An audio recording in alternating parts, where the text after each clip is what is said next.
away. All right, I think we did it. Ladies and gentlemen, we're here. We made it. I found a way when all hope was lost. We're up and we're running, everybody.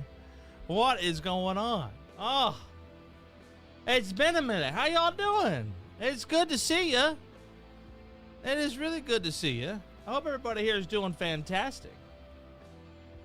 You were thinking about me the other day. Well, that's oh my goodness. Dabita, good to see you. Average Panda, how you doing, my friend? Hope all is well. Tylerium's good to see you. And Dabita again, see you. Christy Smith, oh my gosh. Hold on. I think that's a name leak. I think that was an accidental name leak. Yeah, I think that's what happened here. Right. Man, I don't know. They would have to recognize your avatar. I will not refer to you as anything different. Well, it's good to see you. Atomic Attract's good to see you. Deep Squid, hold up. Guys, what happened to my hair, man? What? That's stress. That is the product of extreme stress, guys. I have never known stress the way that I know it now. But it's good to see Deep Squid. Atomic Atrox, there you go. Good to see you. I hope all is going well. William Macpherson, Tylerium Gaming, good to see you. Tylerium, hope you're doing well. I'm looking good, man. He says I'm looking good as I comment about my lack of hair. This is just me constantly ripping it out. I swear that's what's happening. Parenthood happened. Yeah. Yeah, we've got kids.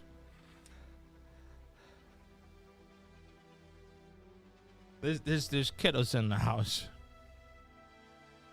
of varying ages. I'll tell you, it's one thing you wake up one morning with no kids, right? And then you go to bed that evening with 3. That is wild. That's wild. And that's what's happening. So yes, I have definitely done the parenting. It is the thing. We'll talk about what parenting is like. We'll get into that.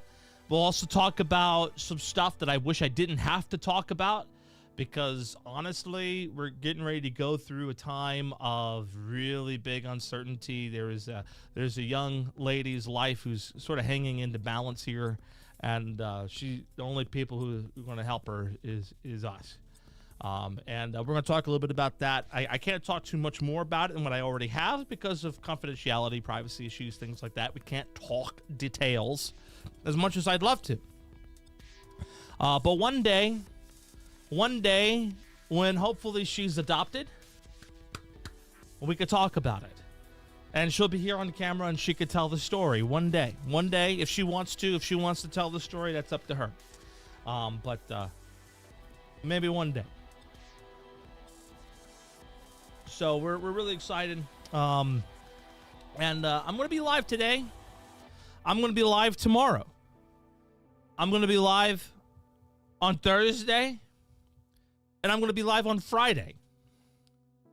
I'm going to be live all week. I'm also going to be putting out videos. You're going to be watching me do some stuff. So it's kind of like content, like, hey, you know, what am I going to be doing on this channel? I'm going to be using this channel more. And not just for games. Oh, yeah, no, all week. We'll be live all week. We'll be doing stuff all week. One, I have this very important fundraiser. We're going to talk about this very important fundraiser. But 2, I miss playing games for you all. All right, let's face it. That was a big part of my life for 5-6 years. And I miss doing it. I'm kind of settled now. The kiddos are okay. We're on a bit of a routine now. The kiddos that are in the house are okay, I should say. Hold on, guys. Hold on.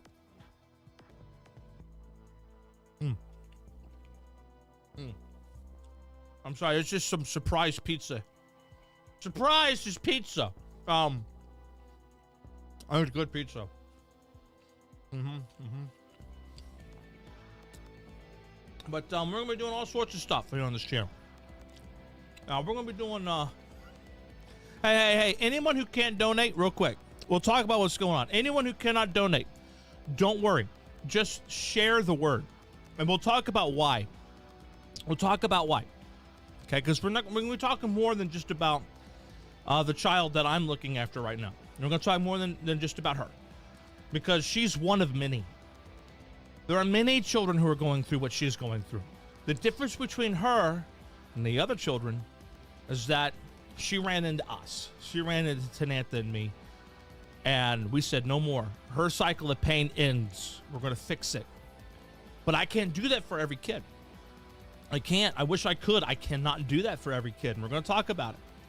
And we'll talk about the larger problems involving foster care in certain states, because there are many, and we'll talk about them. So, you know, we're going to have a nice little life update talk. We're going to be talking about important stuff, but let's talk about other stuff before I dive into my life and what having kids is like, because I've done that now. And we're going to talk about some other things as well. Obviously, we're going to play some games. What games, I don't know yet. The Stanley Parable sounds like a game I'd like to jump into, but we'll see. Now, here's the thing. I have been given permission by my client to utilize their environments to play around in code, doing Kubernetes, doing infrastructure as code, Terraform, Ansible, and pretty much any engineering project you want to try. I now have a full suite of machines that I am able to use for my own content purposes. So big shout out to Alta 3 Research. I guess in some ways they are sponsoring this content. I guess they are. And that is my client. That is where I primarily go for work. And man, this is... There we go. I feel like that's way out of whack. That's better. All right, cool. They are my client.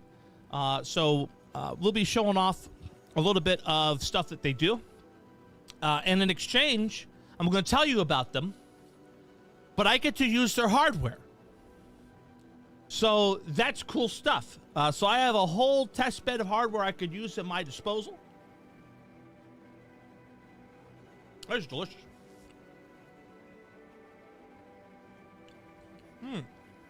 That's really good.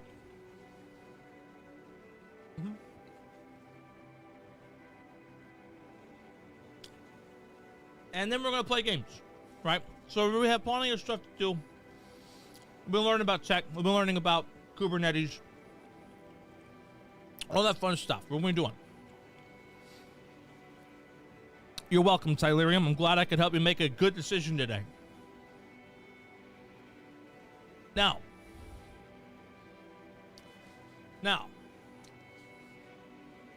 let's talk. Let me see here. Let me do something here. Can I copy these? I can. Cool. Let's get into what I really want to talk about today.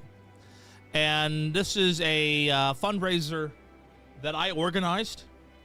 It's not for me, though the money is going to be coming to me. It's not for me.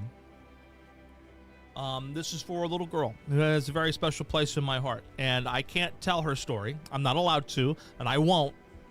One day, when this is all said and done, it's my hope that she'll be able to tell her story when she's ready, if she ever gets ready.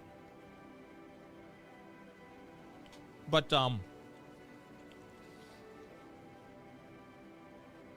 this is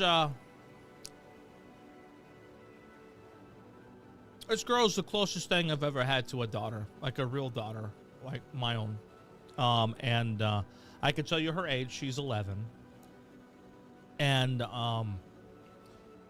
we love her very much. And the thing about this is that we're going through a bit of a hard time. I'm just going to be honest with you. This is not a good time. And we are in need of help. When I say we, I'm talking about our family.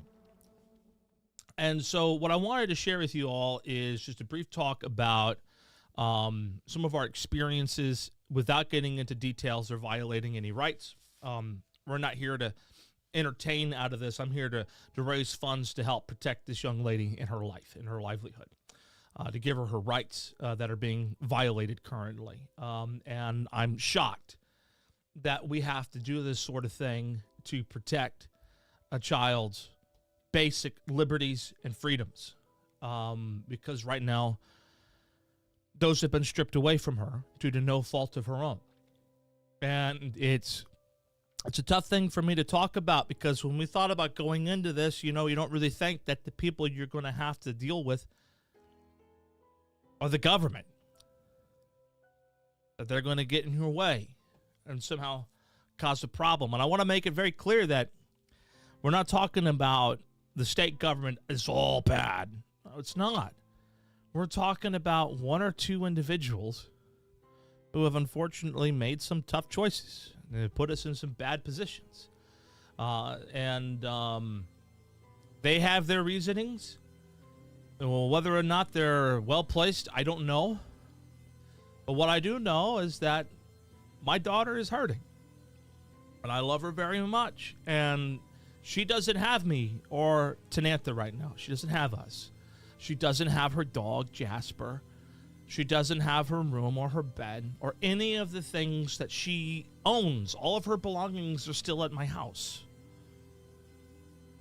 All of them. And she's trapped somewhere, and I can't get her out. Not without help. And I have done everything that I could. I've even contacted the governor's office.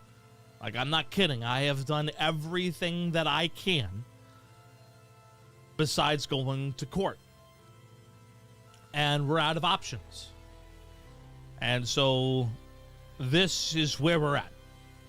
So I wanted to take a moment to kind of go over what this is, tell what I can of this story. Again, I cannot tell the whole story. I just simply cannot. I'm not allowed to. Legally, I cannot. But what I can talk about it is what I can read from here. And this I have had sanitized. I made sure legally I'm allowed to say these things. And so what I can say about her story is written already. And I'm going to post a link to this fundraiser. You'll also find it in the description down below. But let's talk about this. So the name of this GoFundMe is Help Us Fight for a Child's Right to Safety and Family. I'm going to go ahead and zoom this in. There we go. So we're reaching out for support in an urgent battle to protect a vulnerable child who has been failed by the system. This child, who was once in our care and remains deeply loved by our family, has suffered mistreatment, neglect, and unnecessary separation from those who care for her most. From the moment she entered our lives, she made it clear she wanted to be part of our family. She calls us mom and dad and has repeatedly expressed her deep desire to belong with us permanently. Despite this, the system has ignored her wishes and placed barriers between us and her, denying her the stability, love, and security she so richly deserves. Over the past year, we have fought tirelessly to ensure that she is safe, heard, and protected. Unfortunately, due to serious failures within the foster care system, she has endured documented abuse and placements that should have protected her. Despite overwhelming evidence, she was placed in harm's way, and now she has been cut off from us entirely without legal justification, which is a direct violation of her rights. So we have secured legal representation, and we're taking action to challenge these decisions in court. Our goal is to restore her right to maintain safe and meaningful relationships with those who love and support her, to give her the opportunity to have her voice heard in court, which right now she has not had that opportunity, to hold accountable those who failed to protect her, and to ensure she has the chance to grow up in a stable, loving home, one she has already chosen. Now, legal battles of this nature are costly, and if you get a good lawyer, they're going to cost you a lot of money. Cannot do this alone, so we do need your help. So your donation will help cover the attorney fees and legal filings to fight for her right to family. Yeah, her right to have a family. It's basically what we're discussing here. Expert testimony and court costs necessary to prove her case. Investigative resources to ensure her well-being is prioritized. And every dollar raised brings us one step closer to giving this child a home and future she longs for. So if you believe that every child deserves safety, love, and a voice in their own future, please consider donating and sharing this campaign. Thank you for standing with us in this fight for what is right. Your support means everything. And you might notice that I am indeed wearing the bicycle chicken outfit.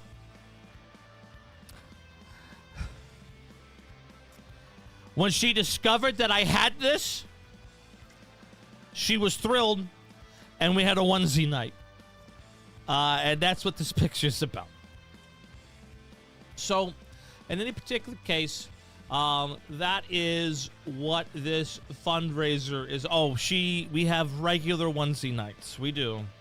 Whenever we got new placements, she made sure we got new onesies for them. So, she fits right in. And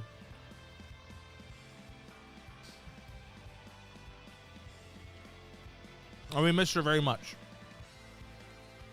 So, let's take a moment. And the family lore must continue. I know.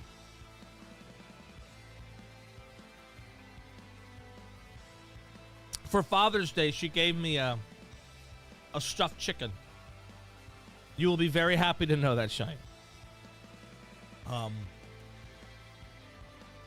Yeah, it was a stuffed chicken. That's never going away. It will haunt me for the rest of my life.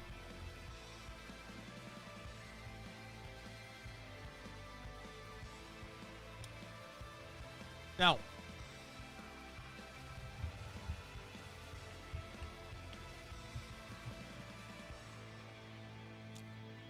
let's talk about how important this is.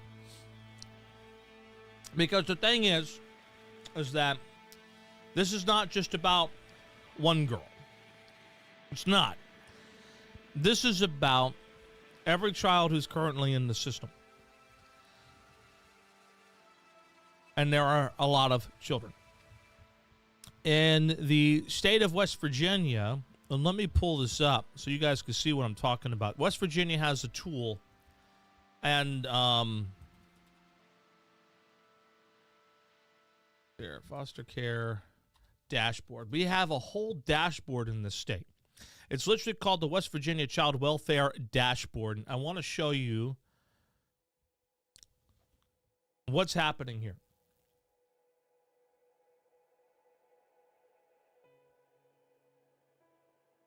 Because it's a big problem.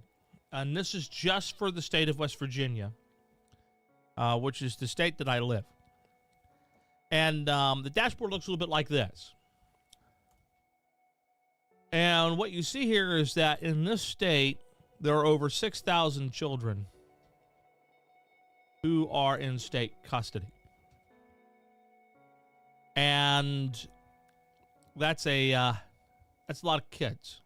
I mean, there's 6,000 kids who don't live with their parents and are in otherwise some type of state custody or state placement. And in the county in which I live, which is Kanawha County, there's 1,285 children who are in state custody. Now, to put this into perspective, there are more kids in care in Kanawha County alone, in the county in which I live in, than there are in the entire state of Delaware. And so that's the reason why we moved here. We actually moved to this state in this county very specifically because we knew that the problem here was this bad. It's really, really bad. In fact, it's so bad that many of the state's children don't live in a foster home, but rather they live in some type of group home or some type of facility. And I'm going to let you know that I'm looking at this dashboard, and I know this dashboard is wrong based on certain stats. For example, here a facility is marked as 0. I know that's wrong. I can name a few who are in a facility.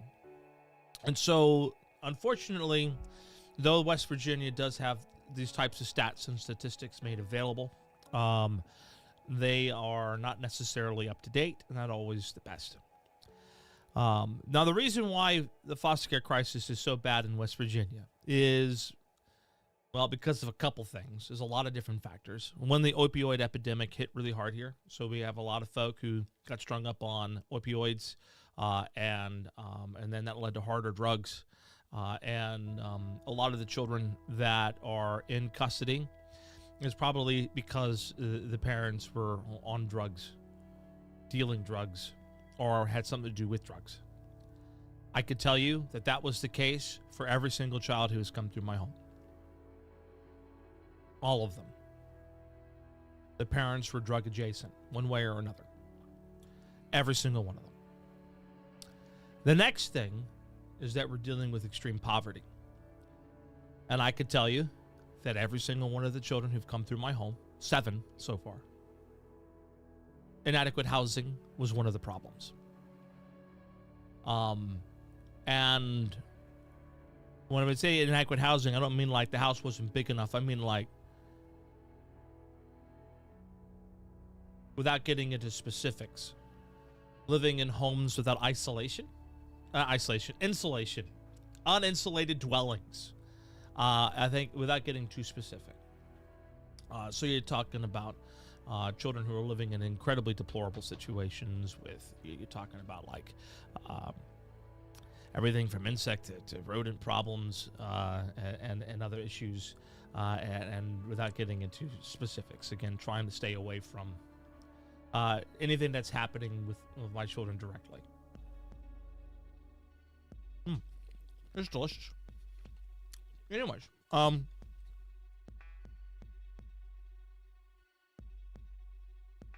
so West Virginia is suffering from that problem. And then finally, it's a very poor state. It's a very poor state that doesn't have a lot of money. A lot of people are falling on hard times here. And there's a number of different factors for that. I can go into it, but I don't think that's important. The only thing that's important is just to know that there are a number of factors that have contributed to this problem with our children. And so these kids need help. So when we're dealing with a problem this big, and you only have so many people that are able to help, one of the things you might have noticed on the dashboard is that it's tracking something. Let's see, can I get my Epic pin up and running? Hold up. There we go. Let's get my Epic pin up and running. There it is. Perfect. Cool. So one of the things you might notice is we have something here talk about positions filled, CPS workers. We don't have enough workers to deal with the number of kids that we have. So we oftentimes end up getting workers who are not qualified at all. And the workers that we do have, they're overburdened. They have way too many cases. So they don't have the ability to put the attention that's required on each and every single child. And when you're dealing with children who are not only dealing with, parents who are drug adjacent one way or another, or parents who have inadequate housing, suddenly you find out that those cases suddenly turn into major physical abuse cases, serious neglect cases, and other types of issues. Those don't get investigated. So oftentimes kids will go back home because they're not properly vetted and investigated, and only to be abused again, and then they get back into the system again. And so the kids come into the system, out of the system, into the system, out of the system, into the system, out of the system, over and over and over. Until finally a judge wisens up and says, hold up, something's weird, and puts a stop to it. The next thing is that there's not enough guardian ad litems. It's another big problem. So a guardian ad litem is essentially these kids' lawyers. These kids have to go to court. And they have to go to court because we're trying to determine whether or not it's in the child's best interest for them to return home or to be placed into foster care or adoptive care or whatnot. Kinship care and the whole nine. A guardian ad litem is their lawyer. They're their representative. In this state, we have one guardian ad litem for every 200 kids in care. That's an impossible caseload. So the children are now inappropriately represented. So the guardian ad litem isn't able to do their job because how could they? The only way you could get a guardian ad litem to do their job properly is if you have a very annoying foster parent, hello, it's me, who's constantly calling and hounding them to do their job. Squeaky wheel gets the grease. I do that for my kids. I do. So we don't have enough guardian ad litems here for these kids. And so these kids oftentimes do not have their best interests represented in court. And so then we continue on with the story, and it gets even worse from here. So now we have nowhere near enough resources. We don't have anywhere near enough foster homes. We don't have anywhere near enough kinship homes. And what we end up having is a situation in which kids go to group homes. They leave the state. Many of them leave the state. Some of the kids are unnecessarily placed in facilities where they should not be for long-term treatment when they don't need it. And in these facilities, bad things happen. So now we're going to get into a bit of a hard discussion. Okay? Now, this is public knowledge. This is stuff that's reported in the news. I'm not saying anything that's new. There is a facility in the state that practices very, very old, archaic, medieval mental health treatments for children, including placing a child into what would be considered solitary confinement. Really, really weird restraints where you're forcing a child to be laying face down on the floor with some type of straitjacket basically holding them there. They do weird, cruel, and unethical restraints on the children, and they're not applying appropriate, up-to-date mental remedies for these children who need help.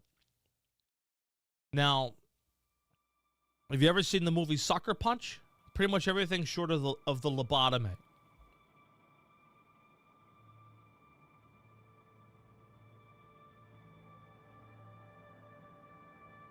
It's about what that facility's like. Now, it's only one of them that's doing this.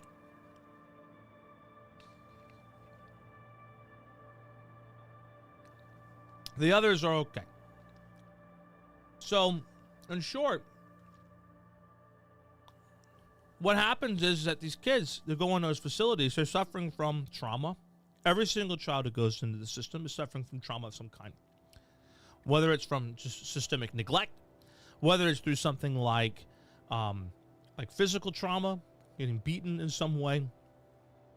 With the lack of oversight, a lot of the kids who are exposed to drugs and substances way before it's appropriate, and then you also have accidental ingestion of illicit substances as well, and that can be difficult to recover from. And you're just dealing with one big problem after another big problem after another big problem. These kids get trauma, and I'd like to talk more about some of those traumas, but that's getting too close to home to what the children who've been through my home have been through. So I don't want to get into it. But I want you to understand that one of the things that I've learned since doing this is that there are things that people do that are inhuman. They're brutal. vile, malicious beyond reason. And the things that they do to their own children, I honestly, when I was hearing about it and things like that, I was inconsolable. And it's awful. It's so bad. And so when you're dealing with kids with these types of traumas, who've been through these types of experiences, they need help. They do. They need help. They have. They take on a lot of different issues. So there's PTSD, which is post-traumatic stress disorder. But then there are other things that you might notice about children in care. And this is pretty normal. So this isn't anything really specific to any kids that I'm dealing with. This is something I've seen from a lot of different kids in care. It's something called hypervigilance. What hypervigilance is that you're so used to something bad happening and you don't really know where it's coming from that you can't settle down your mind. You can't relax because you're always afraid that something's going to come out from over there, or something's going to come out from over here, or something's going to come out from over there. And so any sound that you don't know what it is, you immediately have to know what it is, and all of your attention goes straight to it. So imagine scary ADHD. That's how I describe it. It's scary ADHD. You're always scared, and you don't know where the trouble is going to come from, but you know it's coming because you're so used to it that you can't hold your focus on anything because you're scared something bad's going to happen over here. So if you say something to somebody else in a different room, they have to immediately know what it was that you said and what's happening, so they can defend themselves from whatever it is that was said or what's happening, or if there's a noise. And so that's something that I found myself having to do a lot, is training particularly younger kiddos. Hey, don't worry about that noise over there. You don't have to worry about it. Drop your guard, relax. There's a few things that I've had to develop, and I'm learning. So for example, I'll tell some of the kids that I'm working with, hey, sit back, relax on the couch, and just hold a pillow like this. Just hold a pillow like this and just relax. And then think about whatever it is that they needed to think about, whether they're working on something or they're trying to understand why they're being disciplined for something, right? Just relax and just take a moment, take a deep breath, and think about what's happening. What were you trying to do, or what did you do, and how can we do it better? How can we focus? And I found this, holding the pillow, just crossing your arms over the pillow, that works. Oh, it works amazingly. So we've had to do a lot of that. I'm almost a therapist at this point. Just purely by working with these kids and just spending a lot of time giving them the one-on-one attention that they need. So it's tough. So when you have these kids that are dealing with extreme PTSD, hypervigilance, then they start getting the other things. Because when you've been exposed to violence all your life, and that's all you know, when suddenly the violence doesn't come, when suddenly you don't have to worry about getting hit, and suddenly you don't have to worry about someone hurting you in the way that you're used to being hurt, your body expects it. So when it doesn't happen, you feel like you miss it. Trauma of that level, I have seen, where basically a kid is so used to that type of violence in their life that when they don't get it, it's like they're missing their dopamine hit. And so then they antagonize and try to push you to that point because their experience of love was through pain.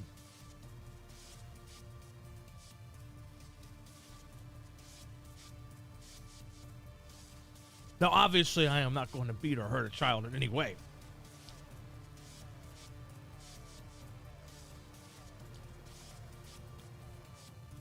But, some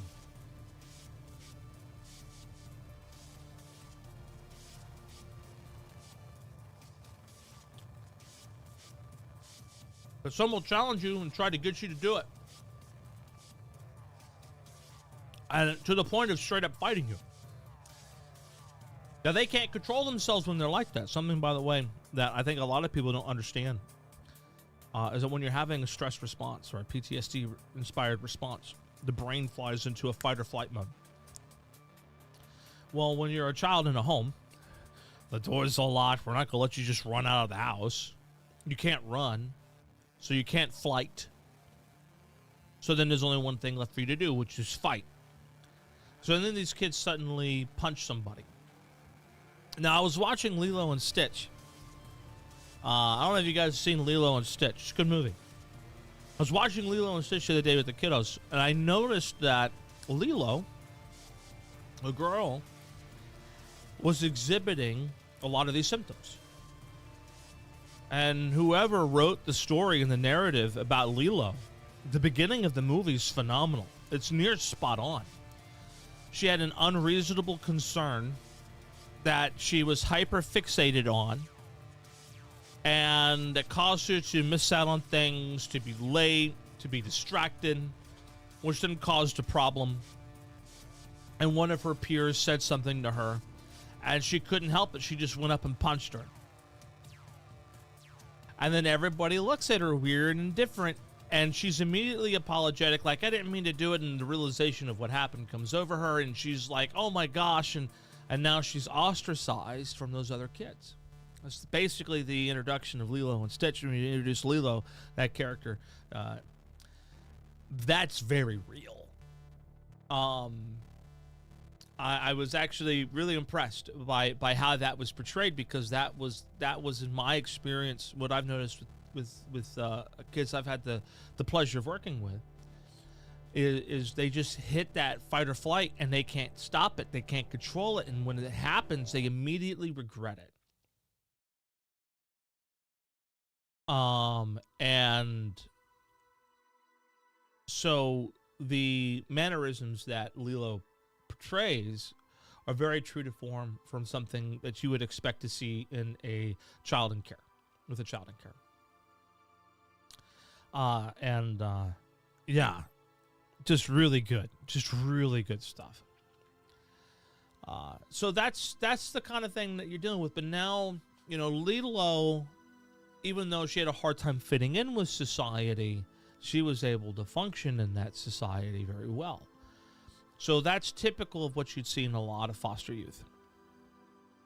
But then when you get to the extreme trauma cases, they have fight or flight responses that can last hours. It's not like they get one punch in and they're done. It goes on and it goes on and it goes on. And if you've ever experienced one of those or seen one of those, it's very scary. It's incredibly scary. You'll hear and see things you never thought you'd hear and you'd see. You ever heard of something called an intrusive thought? It's like the intrusive thought takes over and then manifests. And it stays. And it doesn't go away. So if you ever seen one of those cases are the ones that are really tough to fix. Those cases are the ones that's really, really tough to deal with. But remember that the child, it's not their fault. They can't control it. It's a product of the abuse and the traumas that they have endured. They can't control it. They can't help it. Because the mind has to go into a fight for the life scenario. And so when that happens, these kids get placed into these types of facilities. And they get placed in these facilities into either short-term psychiatric care or long-term psychiatric care. And when they're in these hospitals, they're not getting proper schooling. So they often fall behind on school. They're not getting proper social adjusting because they feel like they're in prison. They're not, but they feel like they are. And so you kind of have like the schoolyard bully scenario. And when you live in that world where everyone's out to get you and no one's really got your best interest in mind, you adjust to society with that frame of mind. And so it really messes up a child's ability to socially adapt and to work with other kids who don't grow up in those types of situations. And then you get what we're dealing with, where we have facilities that are medieval in their approach to psychiatric care. And basically their approach is that they were born that way. That's just how they're going to be. They're a bad apple. That's how they approach treating the kids. When you approach treating these kids that way, I want to make it very clear that you're not helping them anymore.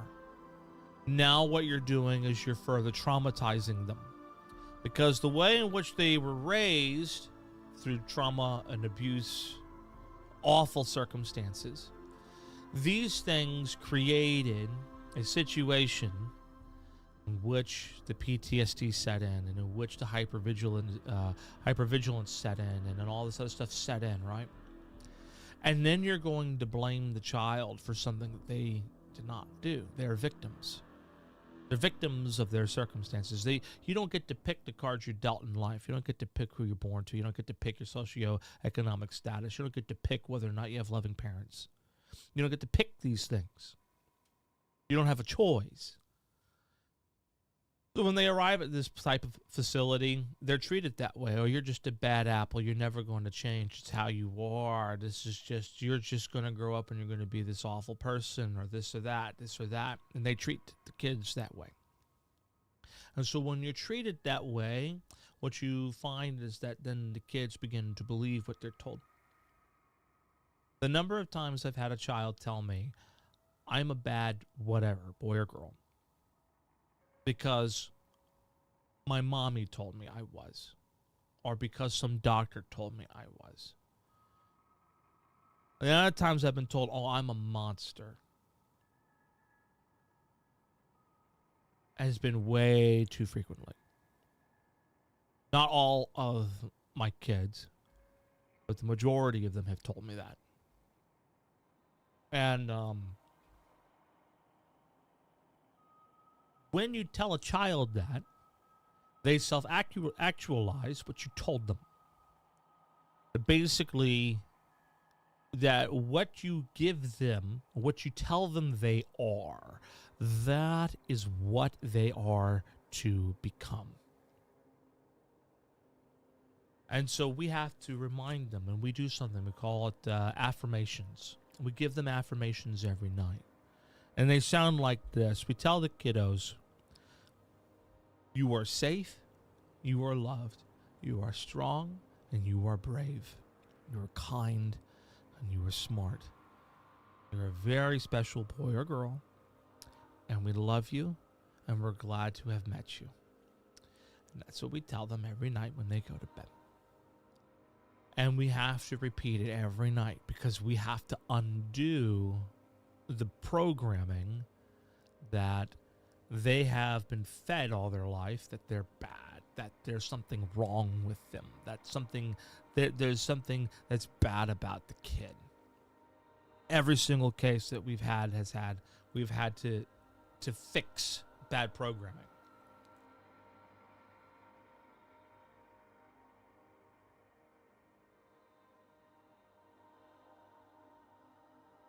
Now, the kids who accept it, I had one who really did. He really accepted it. And he was like, yeah. Night and day difference. And that kid was with us for 5 weeks. Night and day difference from day one to the day he left. Night and day difference. And it's amazing how much a period of love can fix this to make it better. So it was wonderful being able to offer that child a chance at love, to feel love, to know what love is about, and it's nice. It's real nice. So I'm. That's what we've been going through. So, let's refocus on this fundraiser. And I noticed someone was kind enough to make a donation there. And I'm not sure if it was anybody watching the stream or not, but thank you to Crystal Good for that recent donation. That is very, very thoughtful, and I appreciate you. But the thing about this fundraiser is that, yes, it is focused on just this one child. I can't pay attorney's fees for all the children in the state.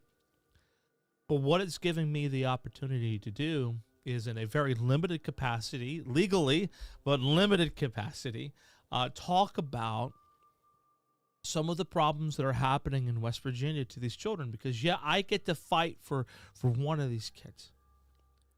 And who knows, I might be able to get to fight for another soon. All right, I'll get to fight for at least one of these kids. But by fighting for this one, it is my sincere hope that the story about what's happening here in West Virginia and the problems that these kids are facing that aren't just put on them by the circumstances that brought them into care, but also the circumstances of how the system treats them, whether it's in a medical facility, or it's by a CPS worker, or it's by a foster parent who does something bad too. All right. There's problems there. But the thing is that there's not enough eyes on this. Not even close.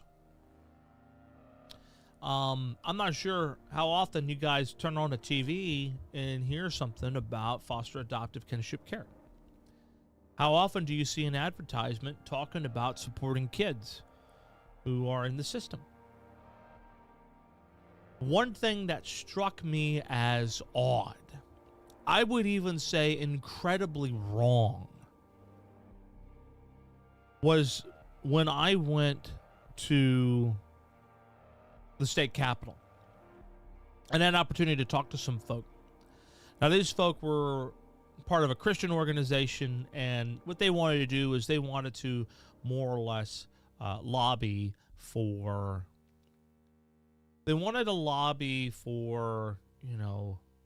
basically faith-based initiatives. And I asked them how they were advocating for foster and adoptive care in West Virginia, and they didn't have an answer for me. It's the state's biggest problem. In the state of West Virginia, over 50% of the children who live here do not live with their biological parents. They either live with a kinship placement or a foster parent or in a group home. How is it that over half of the children in the state aren't living with their biological parents?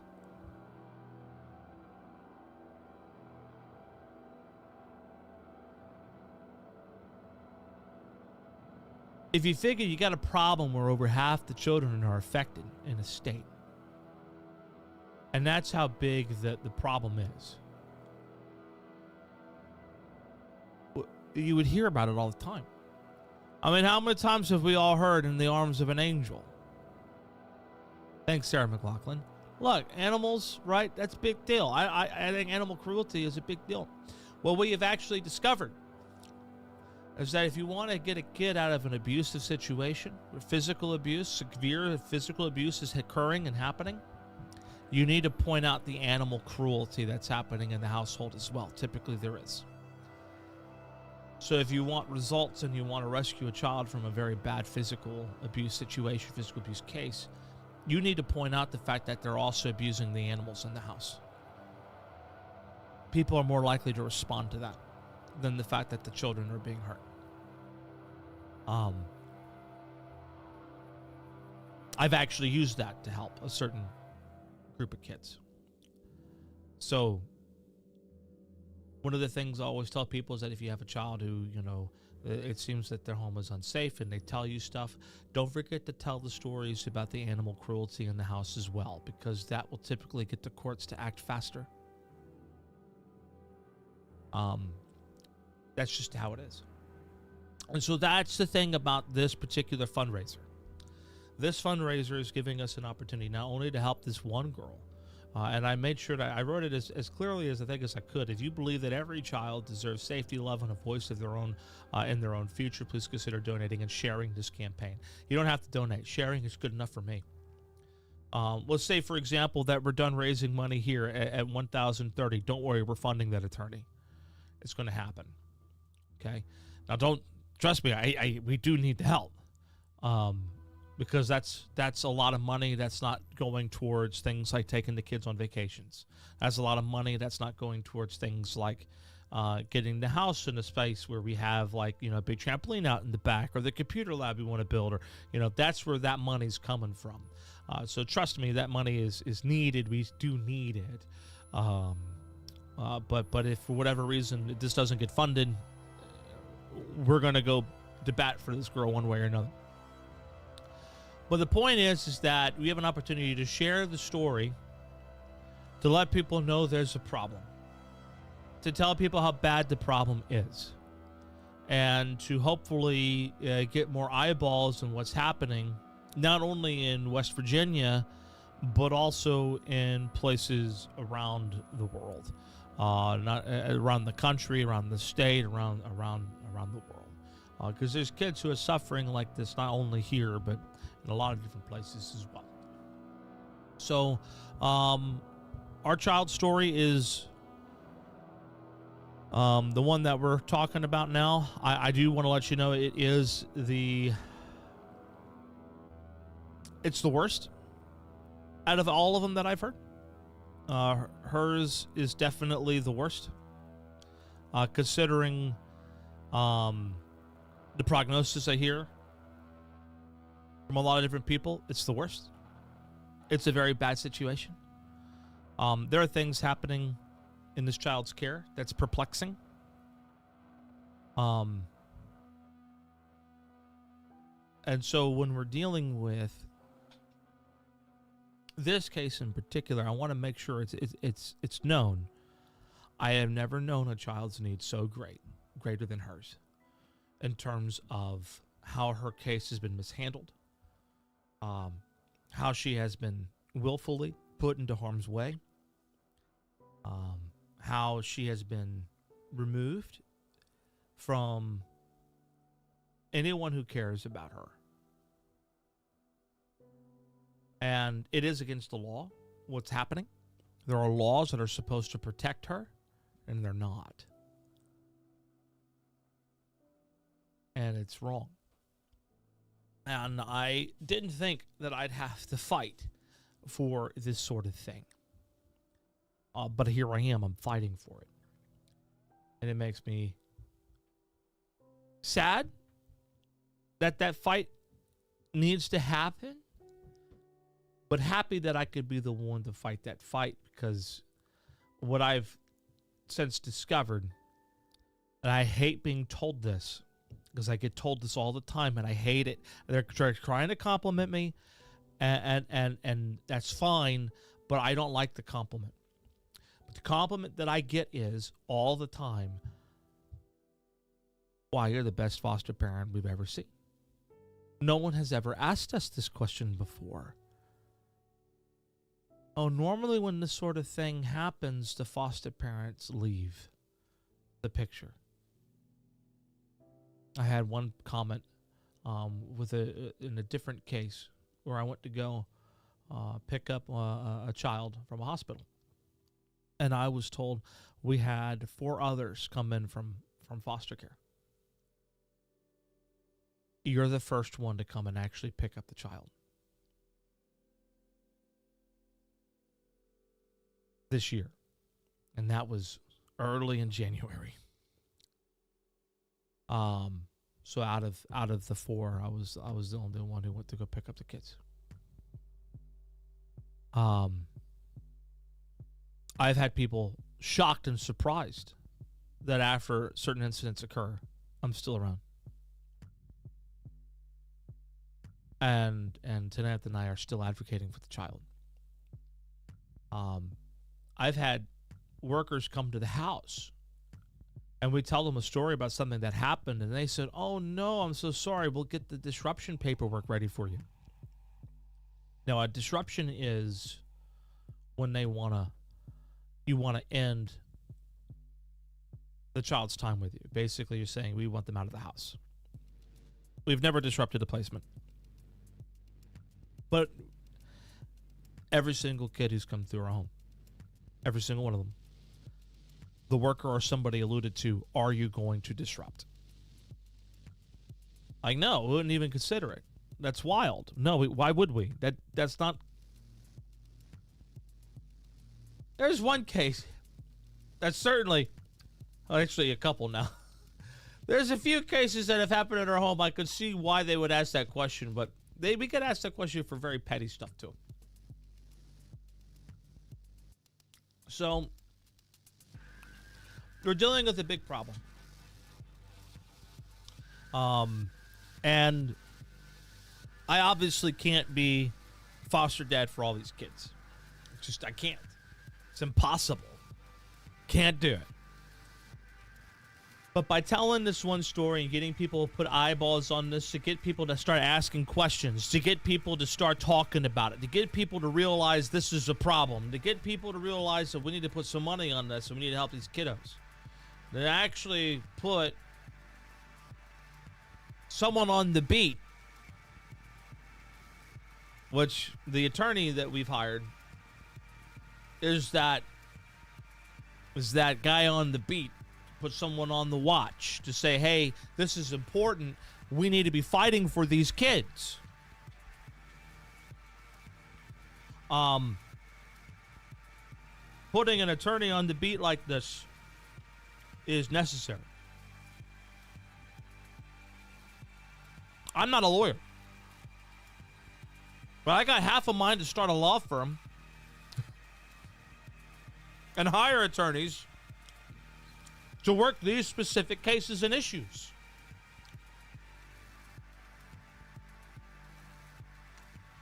And I'd like to have them be funded through community outreach like this.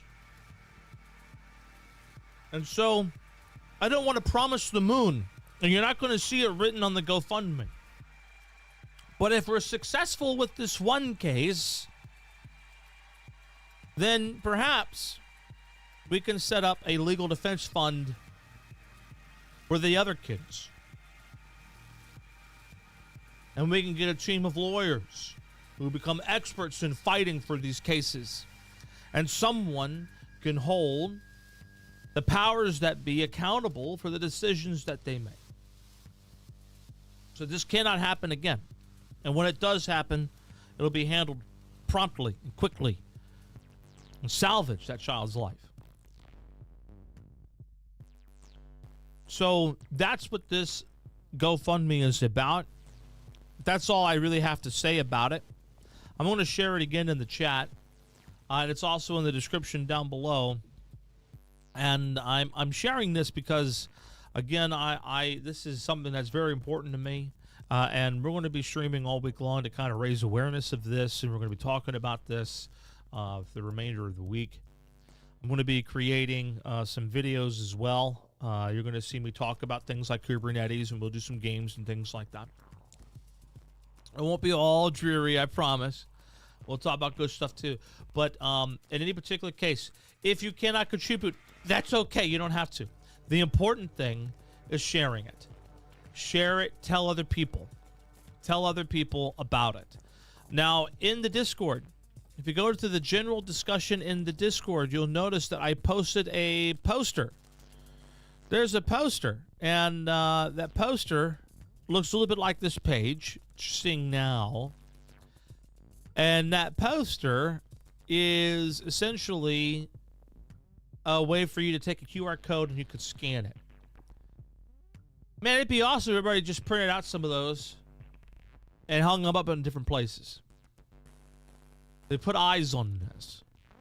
Because this isn't a Kanawha County issue. This isn't a Charleston, West Virginia issue. This isn't a West Virginia issue. This isn't a United States. This is a global issue. Because there are kiddos who need help and representation everywhere. There are kiddos who need to be protected everywhere. Whether it's from institutionalization, improper care, and yes, even abuse and neglect in the system. This is a global issue. And it's my hope that the story can reach enough people where people start asking questions. Well, how are the kids in my neighborhood treated? Are there any kids in my neck of the woods who need help? You know, I might not be able to do foster care, but hey, can I be a CASA for somebody? That's a court-appointed special advocate. Can I be a CASA for somebody? Maybe you are a lawyer. Can I be a guardian ad litem? There are all sorts of things that you can do to help in this, and it doesn't necessarily mean that you're going to be a foster parent. In fact, one thing that foster parents really need, people like me, really need, are something called respite care.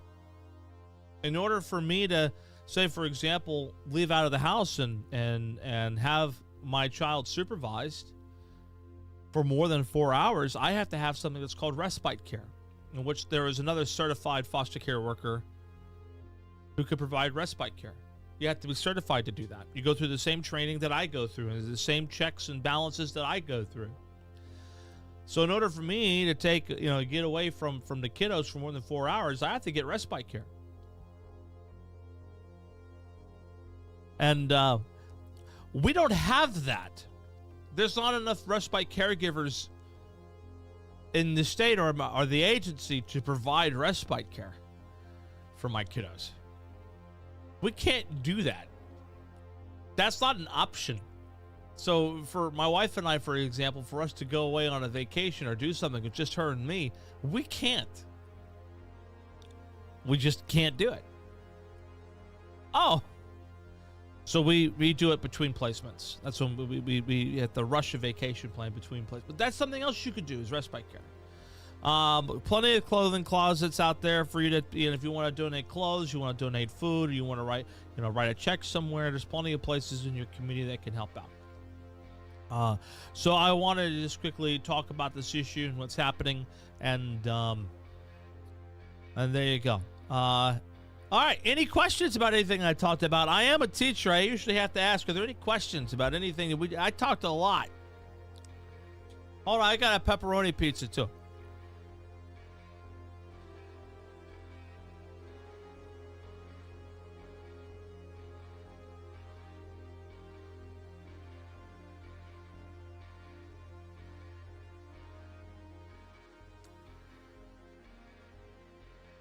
No questions? None?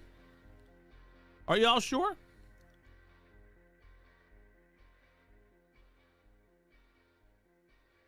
We have a good chance to win this case.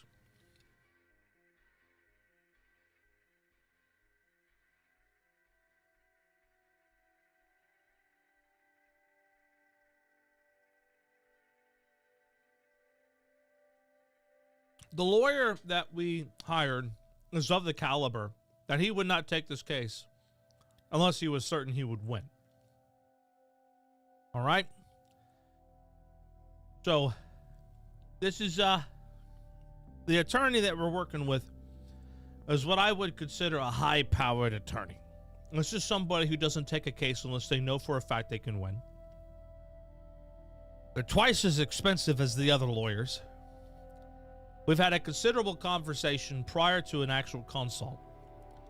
And we had to provide evidence to him before he would even consider doing it. So the fact that he's on board signals to me that we're in a good spot. Not only that, but there are very clear law violations. There are very clear rights violations. There are very clear decision points where something bad was decided. It's very obvious that the decisions that were made were the wrong ones. And what we're doing, as far as our legal action is concerned, I don't want to go into specific details because I don't want anybody, I don't know what I could share. But the legal action that we're taking is one that is well understood in state law. This is something that you tend to do when you have a significant relationship with a child in state custody, and or there are systemic failures involving the child's care in custody. And in this case, we have both. And then there's a third legal basis, which is the direct law violation, that they are actively breaking the law. So we have three core principles as to our legal basis for trying this case. All of them are very sound. All of them are defensible with evidence. And there's really no contest to anything that we're presenting. There's nothing for them to contest. It's all fact. It's a fact that we are an important part of the child's life. It's a fact that she has been mistreated in other placements. It's well known that she had suffered abuse in these facilities that she's been in. Very well known fact. It's undisputed. And then it's a very well known fact, undisputed, that they are currently violating her rights without reason. So at this point, they don't have much of a leg to stand on. I'm pretty sure at this point, the only reason why they are continuing to do what they're doing is because they don't think that we'll hire an attorney. And they don't think that we'll actually do this. And so they're taking a bet that they can get away with something because they don't think we'd actually go to court. And the reason why is because in this state, most people can't afford to go to court. Most people can't afford to do this. Most people don't even realize they could do this. And so it's usually a safe bet that me, the foster parent, would just disappear and go away.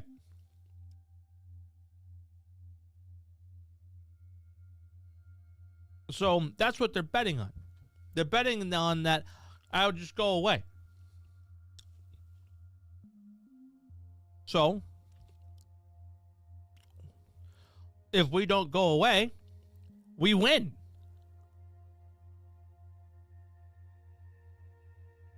That's basically where we're at.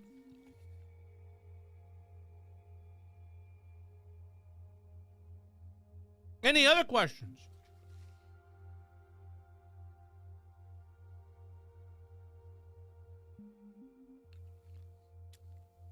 Oh, they have no clue. They have no clue. They have no idea. They really don't. They have no clue. The caliber of individual they're dealing with, which is fine.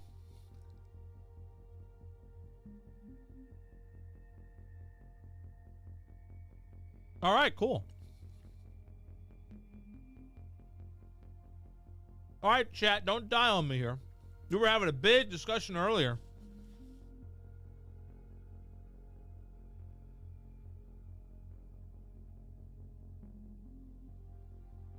What's on everybody's minds? What's happening? What should I get into next? How many of y'all want to learn Kubernetes? Or should I play a Vigima game? I'm glad to make your day, Tyler. I'm always happy to make your day.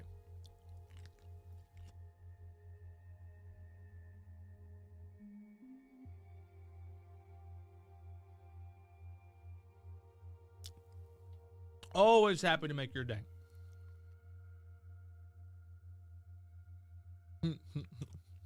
Forever I feel like. All right, man.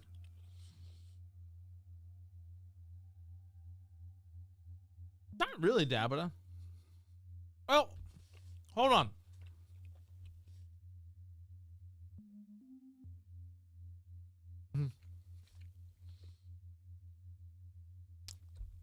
Monster Hunter Wilds is definitely up there. And then Avowed, I'm interested in trying. I'm interested in trying it. Won't mind jumping into that. But then there was this one game, which I'm all about right now. Expedition 33. Clear Obscure Expedition 33. How many of y'all have seen this? Because it's coming out next month. No, April. April 24th. Not next month. April. Never heard of it. Oh, man. This is the game this is my most anticipated game right now. Let me bring this on over here.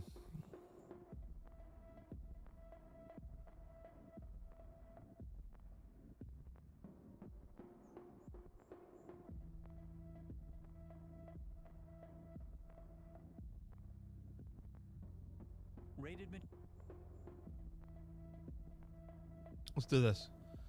Let me how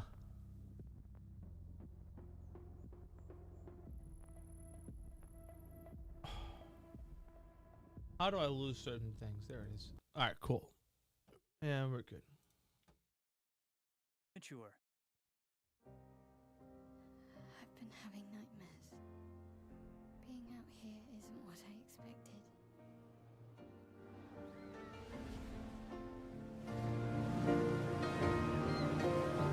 Legacy can take many forms, right? Learn from the ones who came before. And lay the trail for the ones who come after.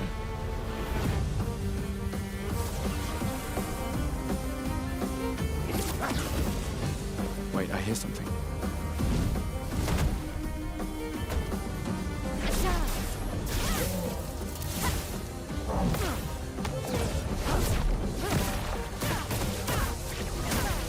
Get ready.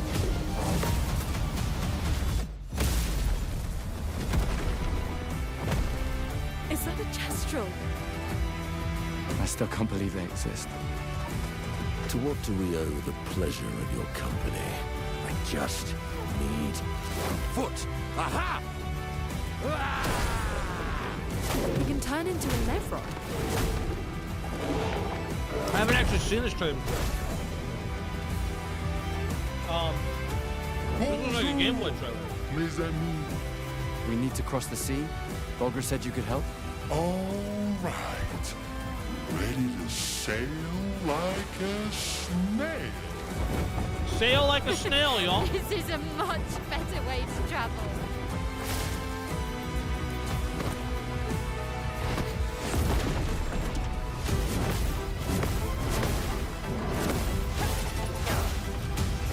Fiery. It's like a real-time, time-based combat. We're gonna take down the turn-based combat. princess, just the three of us? I didn't take you for a coward. I'm not a coward.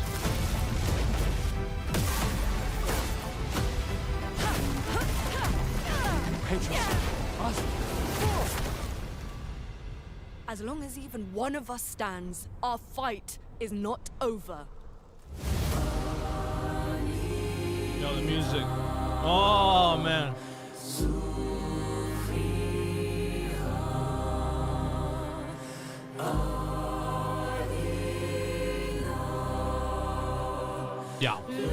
Yeah. But there's another trailer. I need to show here. Let's see here.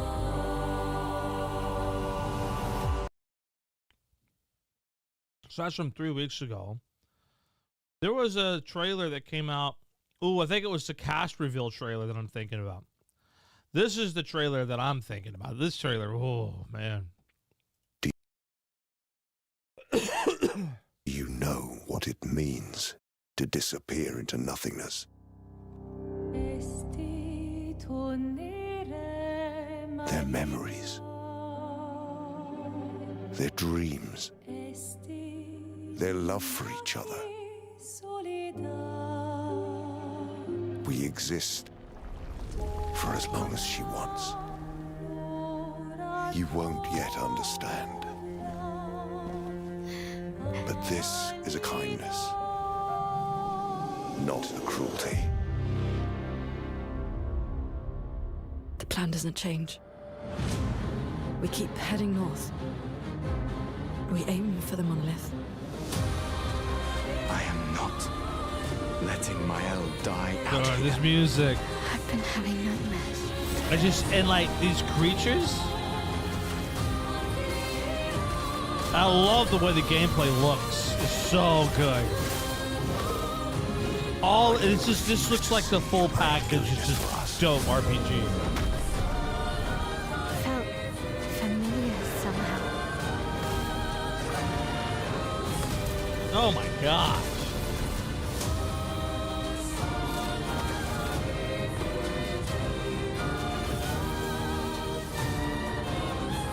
Yeah, the music's gonna get me here for sure. 100%.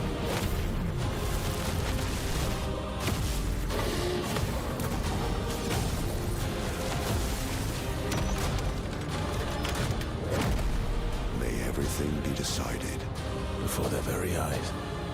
Between the bars of that prison. In the shadow. Oh yeah. Yeah. Did you see that, guys? Hold up. You see that? Do you see? There's a certain grouping of words and letters here. I would like to kindly direct your attention.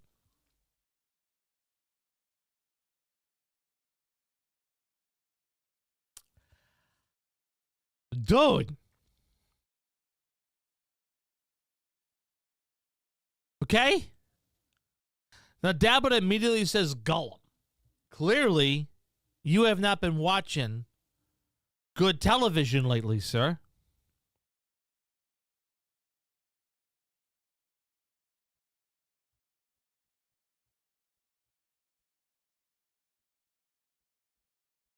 There's a particular Star Wars show that came out recently in which he is a big factor in it. Very good show. Of the monolith.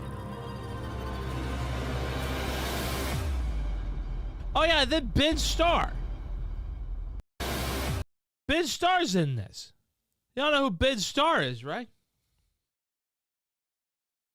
That's the actor for Final Fantasy 16. Main character. Can't remember his name. Really good stuff. No, not the Jude Law movie, Dad, but my gosh, man. The one with Cassian. See you Forget the name of that show. in the next life. Ooh. And then, of course, Jennifer English is in this, too. That's Shadowheart from Baldur's Gate 3. Oh, maybe that's what I should play. I have not played Baldur's Gate 3. I have never actually finished the game. Maybe that's what I need to play. So Baldur's Gate 3, guys. I got a whole week to play. What do y'all think? Yeah, Andor. That's what it is. Andor. Yeah, Andor. Andy Serkis is in Andor. Blood of the Dawnwalker. I don't know. Dawnwalker. What's Blood of the Dawnwalker? What is that? What are you making me look up, man?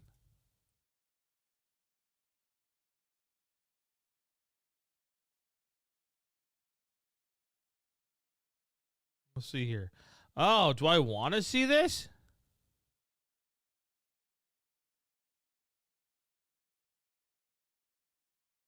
Okay, Witcher 3 Wild Hunt. All right, let's go see this. But I have not seen this at all.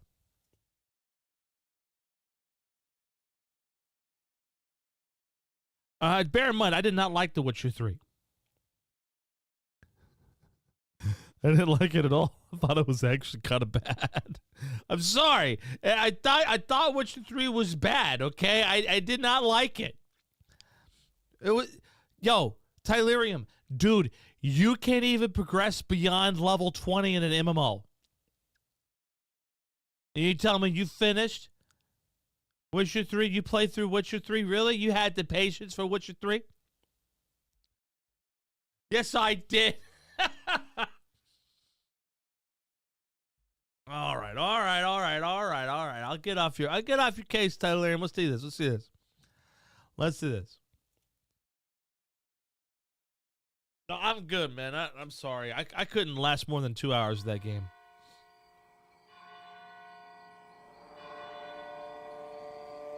1347 somewhere in the Night Mountain.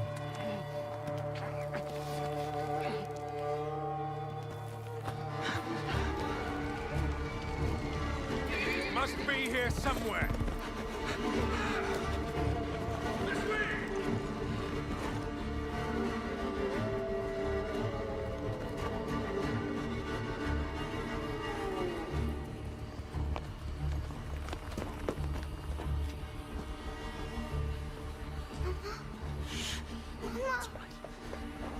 It's all right. Lunka! Don't hurt her! You gave us quite the chase, young. Please, sir.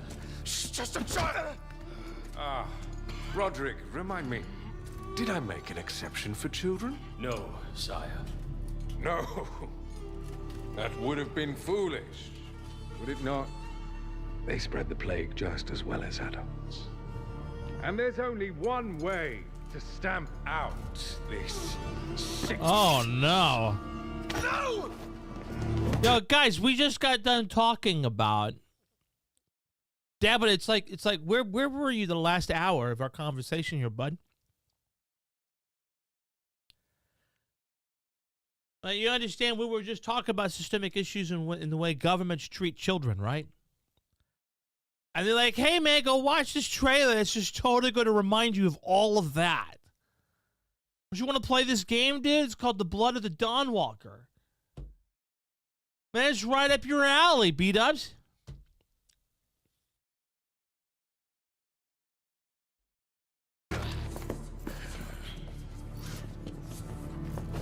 Not just a runner, but a fighter, too. Had we met under a different moon, things might have ended there. Oh, man, what's up? Oh, dude. Isn't that dude like the king? Oh, man.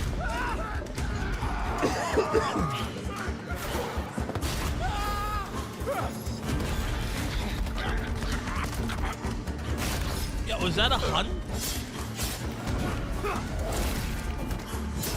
Who's this guy? Oh, man. Okay, they're vampires. Oh, man. Wait, who am I rooting for, man?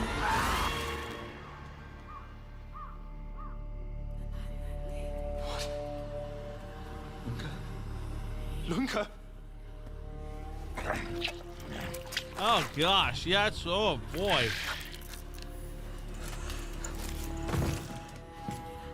My sister. She needs help. Fast. Please, let us pass through. I beg of you. Please. Please.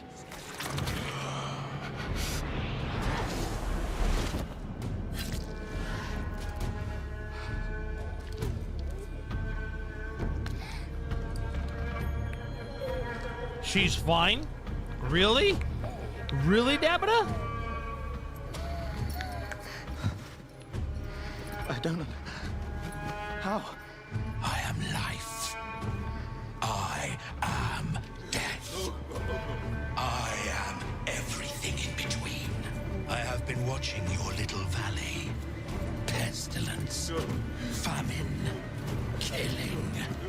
Blood spilt carelessly, like water. Things will be different now.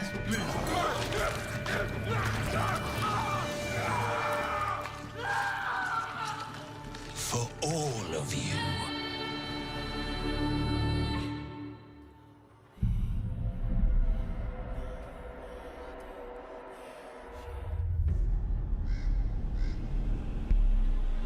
Alright, so that's our character. Okay. Well, I'm like some type of like demi-vampire. Yo, what was that? That looks sick. Alright, so yeah, basically I'm a demi-vampire. The blood of the Dawnwalker. But so I could walk during the day and be a vampire, right? Is that... Summer 2025 we'll get a gameplay. The gameplay that we did see actually pretty serial. That looked pretty good. So So okay, so that the dude who was with the girl is like the main character, from what I could tell. That's us. He's a vampire. You're correct. He's vampire. Yeah, that's yeah. So that right here, this right here is what this is. Yeah, that's what's doing it. This right here, this guy, nah, that dude comes out in like freaking Attack of the Clones. What's that guy's name? He looks like that guy out of Attack of the Clones. Like straight up. Yeah, it looks pretty dope. I'm down. I'd be interested. Yeah, Grievous. Yeah, Grievous. The General Grievous. Oh, General Kenobi. Yeah, just straight up. That's what's just dropped out of the sky here. Next thing you know, he's gonna pull out. He's gonna pull out 4 more arms.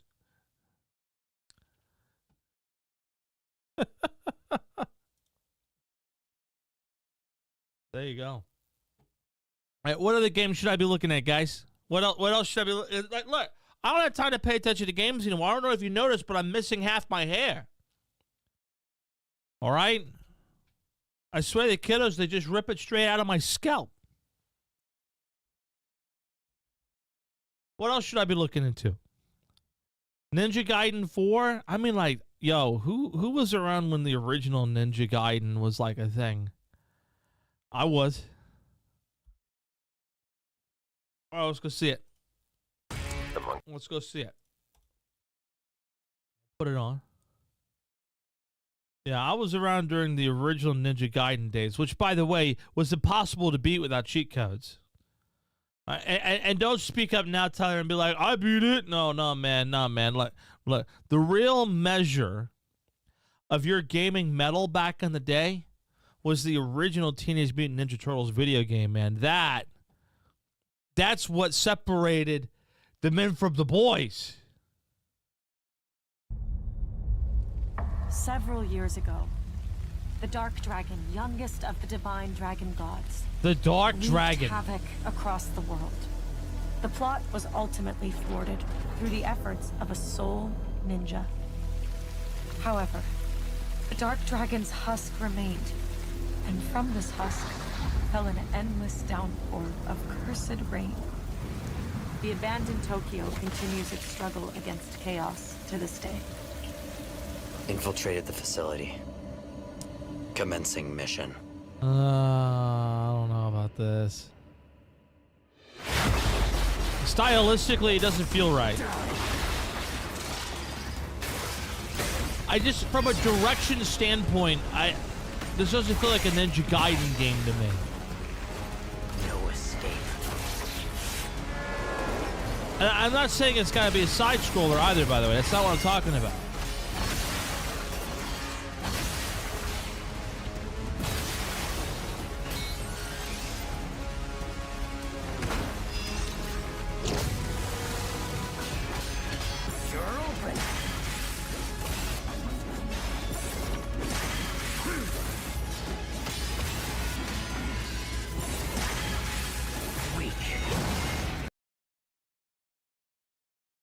Yeah, this doesn't look good. Look, guys, okay, look. Do y'all remember when that Starfield game came out and you all told me, yo, check out its trailer. It's like the best trailer ever. All right? Y'all remember that? And I was like, no. It looks bad. And then the game came out and it was bad. Y'all remember? Okay. All right. Can you all tell me? And let's slow this down for y'all, because I want you to understand I'm here to help you. Okay? I'm going to take this down. We're going to mute it up real quick. Okay? We're just going to slow it down just a little bit. And I want you to look at the arena. Now, Starfield was a very bad game. Does anyone see what's wrong with this? I'll wait. Just let me know. All right, we'll come back. Let's try it again. Okay, I want you to see this whole scene here. Just take a hard look at what's happening.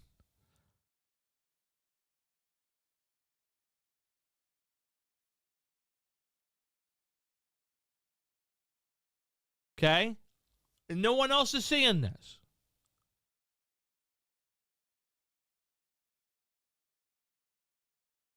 It looks like an epic boss fight. Oh, boy. Okay. It is the same arena over and over and over again. Miami Steve is on it, right? That's one thing. But there's something else about the arena that's a little messed up. You notice this? I think it's the same fight throughout the whole thing, though, to be fair to them. I think they're just showing one fight here. All right? But it's flat. You notice that before the battle begins, this force field appears that cuts off the stairs? It's a square. The arena, okay, is a square, okay, and it's flat.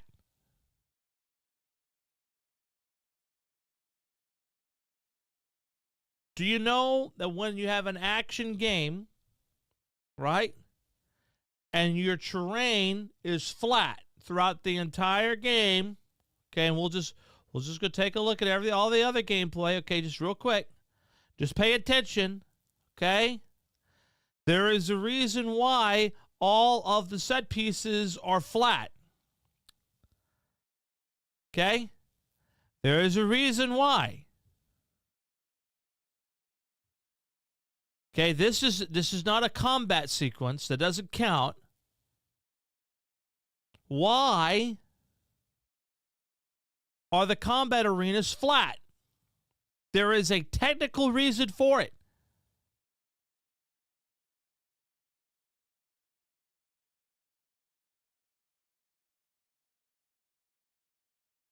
You see, they're all flat. You see this? Everything's flat. I don't care how it looks. That's not what I'm talking about, how it looks. Who cares how it looks?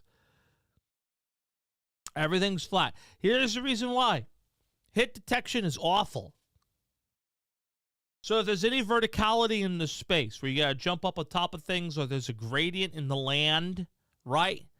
Anything that there's a slope or a gradient would throw off hit detection so badly it creates a bad player experience. And so what we do is any combat set piece, right? It's going to be flat. It's going to be very square, right?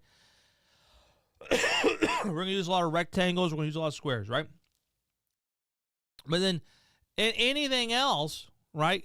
We could do different things like slopes, hills, trains, and cool stuff, running off the walls, right? So long as that's not a combat sequence. And so it's bad hit detection. And so therefore everything is going to be flat.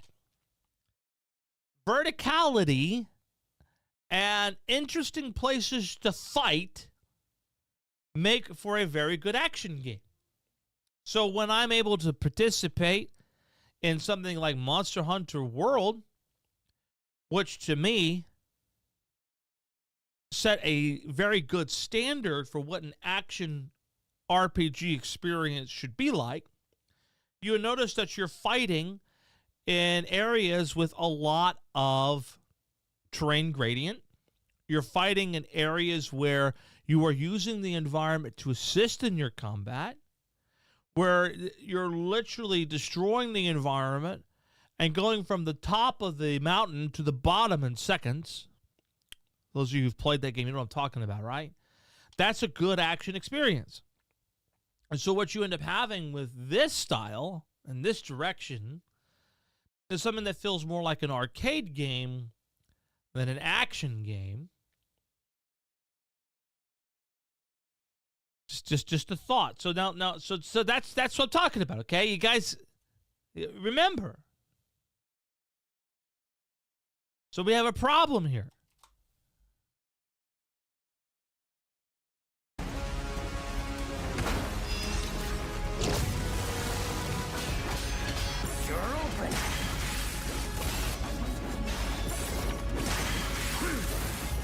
So all of the combat is designed to happen on a flat surface. Weak.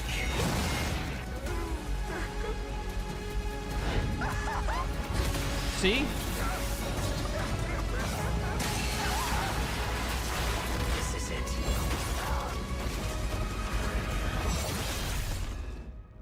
Ryu Hayabusa.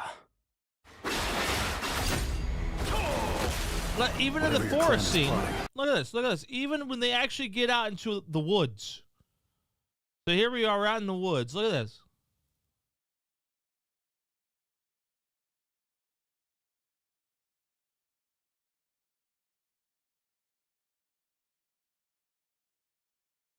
Guys, you ever been in a forest that's completely flat? I haven't.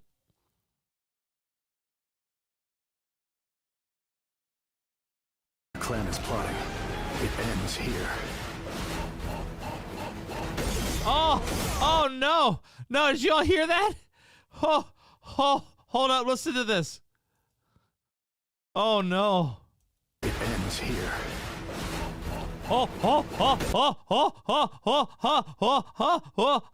That's called audio fatigue.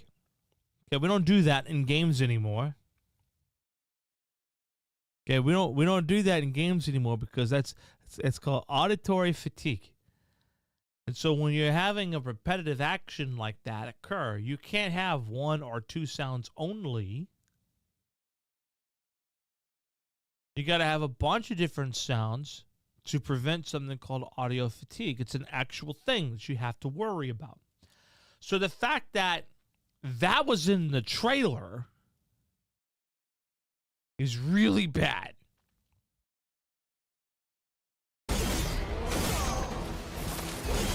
There's no way, Tylerium, that when you saw this trailer, you were like, yes, the same sound over and over and over again.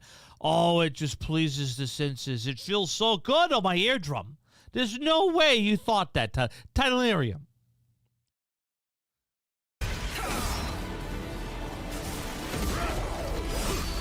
So you've come, Raven. Goodness sakes, even the cinematics take place on a flat arena. Execute my mission.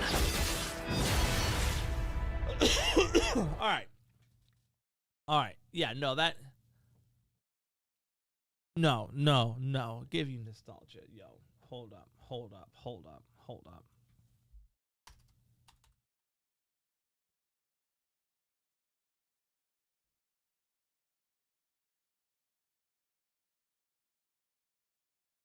up.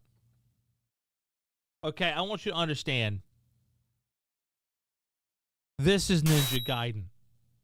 All right? Okay? All right. Before anybody says anything.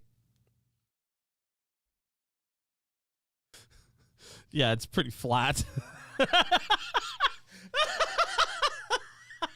All right. This is what I'm talking about.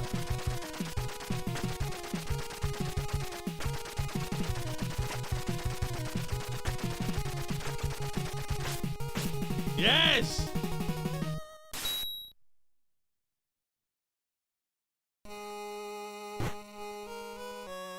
Yes! With whom did father have a duel and lose? For what reason did he? Even I don't know for sure. Oh my gosh.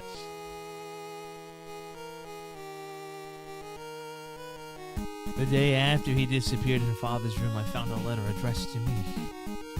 It said, Ryu, I'm on my way to a life or death duel. If it is destiny that I not return, you are to take the dragon sword and go to America and see the archaeologist Walter Smith. That is my dream. Take up the dragon sword, head to America, and see Walter Smith. Be always brave, Ryu.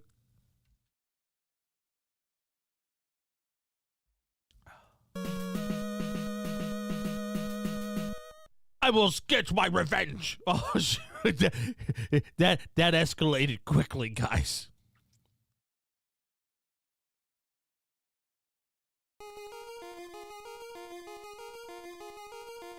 Who are they? They seem to be following me. Okay. Who's there? This is great. Yes! Just a girl. Get out of here. I will. But first, uh-oh. What the? Oh!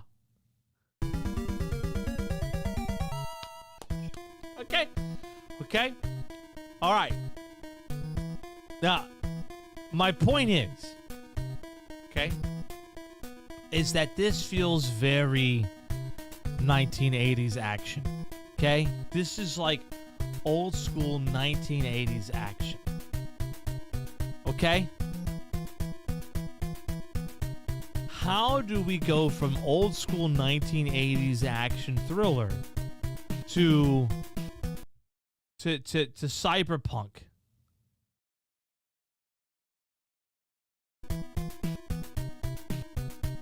Can anyone explain that to me? Yeah, I'm old. I am old. And so that's so immediately, if I were to take a look at just this, what we're watching now, okay, and then compare it to the trailer we all just watched together, I would tell you those are two completely different Ninja games. There's no way I would ever think that that was a Ninja Gaiden game. It's not Cyberpunk.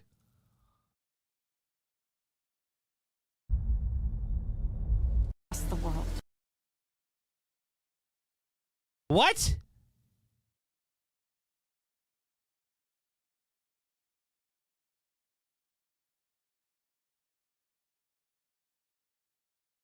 No one's saying make the same game, Tylerium. What I'm saying is keep the game in the same setting.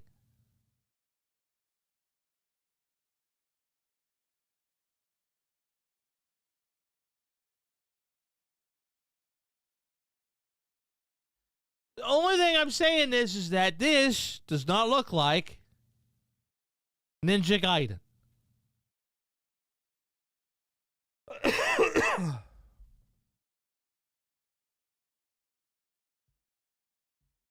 That's it.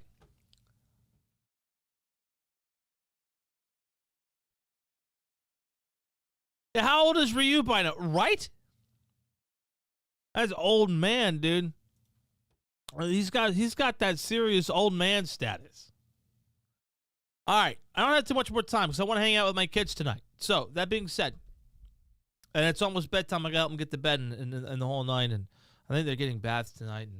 And point is, okay. All right. Okay. It's pretty cool to be back and talking to you all and hanging out with you all again. I have missed doing it, and I'm happy to be doing it. And we're going to be back tomorrow. And I'm hoping to be back earlier tomorrow. And one of the things I want to do, and I'm going to set this up now, this is a huge change of gears for me, because you have to understand that I haven't done a lot of tech content lately. Okay, like at all, outside of teaching classes and doing stuff with for my client Alta 3 Research, folk who are bringing to us the hardware and a lot of the stuff that we're going to be using when we get into some tech stuff. I want to talk about some cool Kubernetes stuff. And I'm going to set up the environment now, but in short, how many of you have ever heard of Kubernetes? Huge, like, change of scope. Huge change of scope in our discussion. How many of you have ever, like, you play around with Kubernetes? Do you know Kubernetes? Rings a bell? Oh, boy.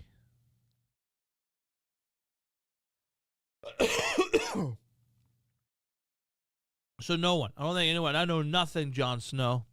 All right. You know nothing, Jon Snow. All right, well, here's the deal, okay? Let's check this out. So, so this probably is not what you would like to see as an introduction to this conversation, but I'm going to install Kubernetes using Ansible.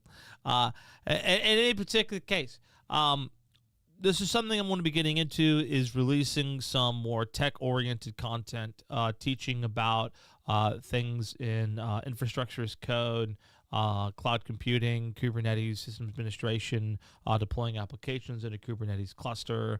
I want to be getting into some IT-based topics. Why? Because this is what I do all day. I still create content. I create content every day, guys. I just do it in front of a closed audience. And I teach people how to do things like create Kubernetes clusters and host their applications on them and build them at scale. I teach people about generative AI. I teach people about all sorts of fun stuff. So this is, this looks like work. Well, here's the thing, Tylerium. Do you know what this is that's scrolling right now? Have you ever seen one of these before?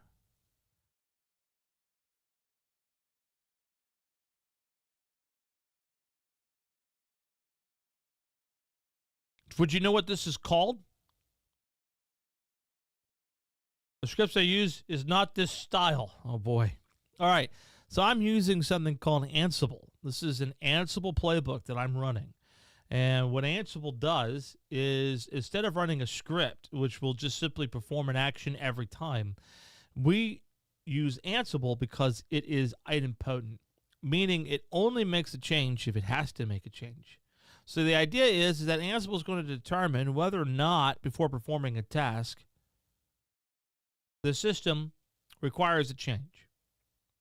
If the system is already in the desired state, I'm going to do nothing. If it's not in the desired state, then I will make a change to bring it to the desired state. And so, in short, what we're looking to do here is we're trying to get away of the danger of running scripts, because you can run a script to install something, but if you run the same script again, it's going to go through that whole process again. It could cause issues and problems. But with this Ansible playbook, let's say, for example, I run this playbook and it installs something for me, and it's great, and it's working fine. But then there's the problem. There's an error. There's a bug. Well, I'd have to sit there and troubleshoot it, or I could just run the playbook. And what the playbook will do is it will bring us back to the desired state of our environment. So if there was a configuration problem or that I made some other mistake, I could just run the playbook and it gets me back to base. So whatever was out of alignment, whatever fell out of place, whatever was broken, it just fixes. I just run the playbook and voila, it works. So in this particular case, I'm running a playbook which is going to initialize Kubernetes for us. And if you knew anything about Kubernetes, you would know initializing Kubernetes is a bit of a Herculean task, unless you're using something like a cloud-provided service, your OpenShifts, your AKS, your Ranchers. But we're not. We're just doing a manual install. But we're doing it automatically using something called Rancher, which is really cool. So a form of AI? No, not at all. This is not AI. Nuh-uh. So if we want to think about Ansible, for example, just imagine that you are giving somebody an instruction and you're going to give them tasks in a play-by-play order basis. And so you say, hey, I'm going to need you to install this application. Ansible is just going to check to see if the application is installed first before it does anything. If it determines, oh no, nothing's installed, I need to fix this, and then you could do that. This is just Dwarf Fortress? Sure, man, it's Dwarf Fortress. So we got done here, and when you finish up an Ansible playbook, you get something called a play recap. It looks a bit like this, and I think someone knocked on my door. Anyways, we got something called a play recap. So what it does is it tells you, hey, here's how many things we didn't need to change. Okay means either I was gathering facts, I was getting information, or there was a change that wasn't needed to be made. We were already in the correct state. Yellow means we've made a change. Something happened. I made a change to bring us to the correct state. And then over here on the left, these are all of the hosts that we ran this on. So the beachhead is a host, the controller local host, node 1 and node 2. But in any particular case, that is what this Ansible playbook did. It just went ahead and checked desired state and ran through a task-by-task, play-by-play playbook of the, I guess you could call it the script. I don't like calling it the script. It's a playbook, the group of tasks that we gave it to run. So if you were to open up, say, for example, let's go pull up main.yaml. It looks a bit like this, but not quite. So if you're familiar with Ansible, you would know, hey, here's a playbook. Every one of these dashes, this is a YAML file, represents a playbook. And so we can see we're calling a bunch of different playbooks, and we're calling something called a role. And a role is the collection of everything you need to run a playbook. So basically, we're calling other playbooks to come in and run. So this is a playbook that contains plays that calls other plays from somewhere else in our directory structure. So if you wanted to see what that looked like, you would have a folder here called roles. And you can see these are all the different roles. These are all the different playbooks that we want to run. And let's take a look at etcd, for example. And I want to take a look at the tasks.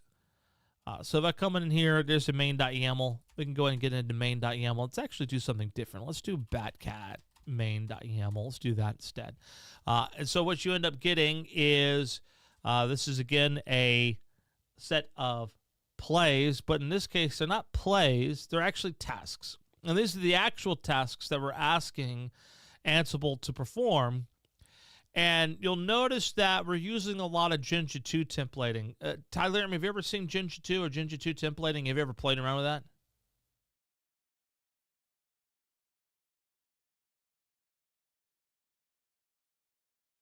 I have not. All right, so imagine this. You have a script, right? So in your script, you're probably hard coding things like IP addresses, directories, host names, and you're hard coding all sorts of other fun stuff, right? So you take that script and you run it on your infrastructure. But if I wanted to run that same script on a different server somewhere or on a different machine, I'd have to change a lot of things about that script to match the environment that I am deploying that to. In our world, we live in, well, a cloud computing world in which I'm provisioning machines automatically from something like Amazon, right? I'm grabbing these machines automatically, and these machines have settings. I don't know what they are. So does that mean now that I'm going to be required to figure out all that information and then build my scripts again to match that machine? Well, I hope not, because you're wasting a lot of time. So what we're going to do is we're going to use something called Jinja 2, and we're going to use Jinja 2 in order to take variables that are based upon the machines that we're building our stuff on. So everything here, as you can see here, we have this double curly brackets. This is Jinja 2 templating. That's what this is. And so instead of saying, hey, we're going to go ahead and copy from this source or that directory, here's the destination, that's where I want to copy the file to, and here's the mode, these all become variables. Because depending upon what we're doing and on what machine we are, we might have a different source, a different destination, and a different mode. Those are all variables. We set those as variables. We call those variables from somewhere else. So what you end up having is I could take this playbook, and so long as there's a few constants, I'm running on an Ubuntu or a Debian-based operating system, right? And I have these host names and this inventory available to me, I should be able to run this playbook, and it should just work.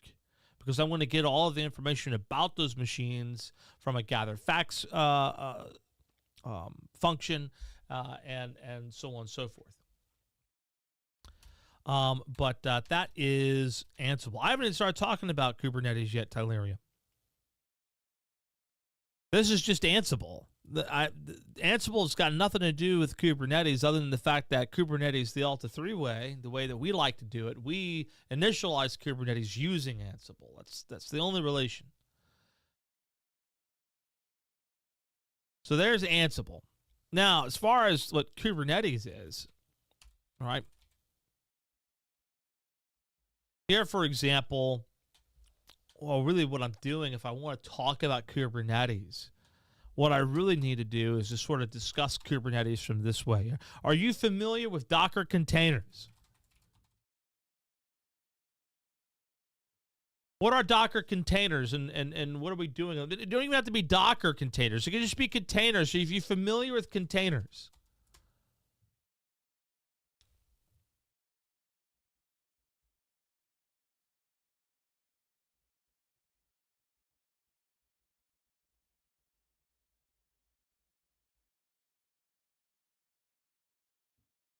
containers have nothing to do with storage.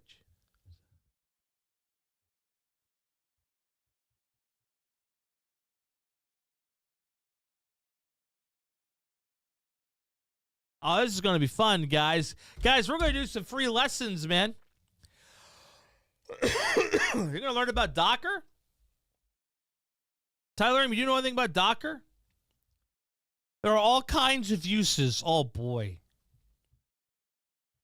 That's your answer to a yes or no question. We're going to have a good time, Tylerium. I mean, like, what is a container?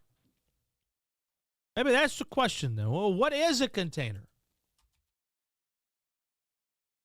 Believe it or not, most people who work with containers cannot define them. They don't know what they are.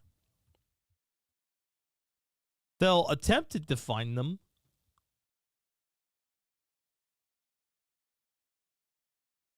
Containers use the host operating system's kernel. Yeah, so does a process. What's your point? I like that, though. We'll take that. Containers use the host operating system's kernel. So what does that mean? It means that it's not a VM. It's not a virtual machine. So not a virtual machine is a way easier way of saying what a container is not. So saying that they use the host operating system's kernel is just a way of saying it's not a virtual machine. Okay. But that doesn't answer the question as to what a container is. What else did Google give you, Tylerium? Or even better yet, maybe the better question is to ask, not what did Google give you, but rather let's go see what ChatGPT is going to give us. I'm curious about what ChatGPT is going to give us.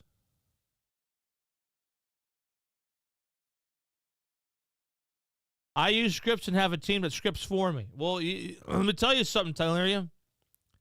How long do you think that's going to last? Don't say forever.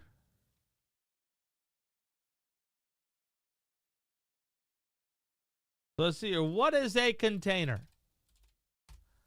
See if we get back. A container is a lightweight, standalone, executable software package that includes everything needed to run an application: code, runtime, system tools, libraries, and settings. Containers are based on container images, which are immutable snapshots of the application environment. Still not the correct definition, but I like this definition. So we learned that they're lightweight, they're portable, they're isolated, scalable, they're fast startup, but we still don't have it defined. This does not tell me what a container is. You guys ready to know what a container is? You guys ready for this? This is great. This is going to blow your mind. Okay? Okay? A container is an isolated process.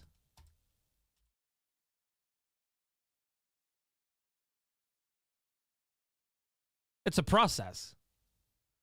So if you think of things like system services, like something that init or systemd would initialize, those are services. Those spin up processes, and those processes are what's running our applications, right? And when we spin up those applications, they're reading everything from the host system. They have access to other processes. They can communicate to other processes via IPC or inter-process communication. They can access the host file system. They can access the host network stack. They can access the host user IDs or group IDs. They are just a process that has full access, or they could take carte blanche over the host resources and settings, right? That's a process. They could just use everything that's on the host. But a container is an isolated process. That is, if you were to brass tacks, what is a container? It's a process that's isolated, and it's isolated along 7 namespaces of isolation. So what are those 7 namespaces of isolation? Well, C group, which is basically resource protection. I'm going to keep this process from consuming all of my host resources. That's what that's about.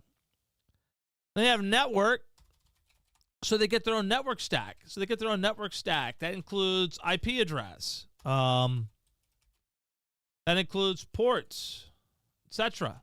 Okay? They get their own mount points. That means that they have their own file system. Oh, so they don't have access to the host file system. They do not. Ooh, okay. Okay, what else we got? They have their own inter-process communication. That is inter-process communication. And this is what would enable a process to talk to another process that's running on your machine. So, for example, I might have a process that talks to another process to read information about an application that I'm running. So say, for example, when I'm cheating in something like PUBG, I'll have an application that talks to that PUBG application client to say, hey, give me information about X, Y, and Z, and I'm going to give you telemetry data to point the cursor at, so when you fire, you shoot the guy, right? And that's called inter-process communication. Guys, gamer examples I've always wanted to give, and I can give now. Point is, that's when we have multiple processes able to talk to each other. We use inter-process communication because typically an application is made up of many processes. And I need those processes to talk to one another in order to form a larger application. So that's IPC. That's inter-process communication. And then what else we got? User IDs, group IDs. They have their own users and groups. Containers have their own user and group IDs. They don't share that from the host. They have their own process IDs. And they have one more thing. It's called UTS, which is a Unix time-sharing system. A very fancy word for host name or NIS domain name. Okay, that's basically what UTS is. And those are your 7 namespaces of isolation. So you have a process that has been isolated along those 7 namespaces of isolation that we then package up. So I'm going to package up that particular process and then enable quick deployment. So the idea here is, imagine that I went ahead and I had this very repetitive task. Tylarium's familiar with this. This is his job. Tylarium has a bunch of repetitive tasks that he has to run over and over and over again. And so somebody gave him a script and said, hey, Tylarium, if you run this script, it's going to do the job that you need it to do, and you just got to go and run the script. But Tylarium then takes the script and runs it, but then suddenly the script doesn't work on his machine for whatever reason. Well, the guy who wrote the script says, well, it works fine on my computer. I don't know why it didn't work on yours. And so the solution to that is, don't just ship the software.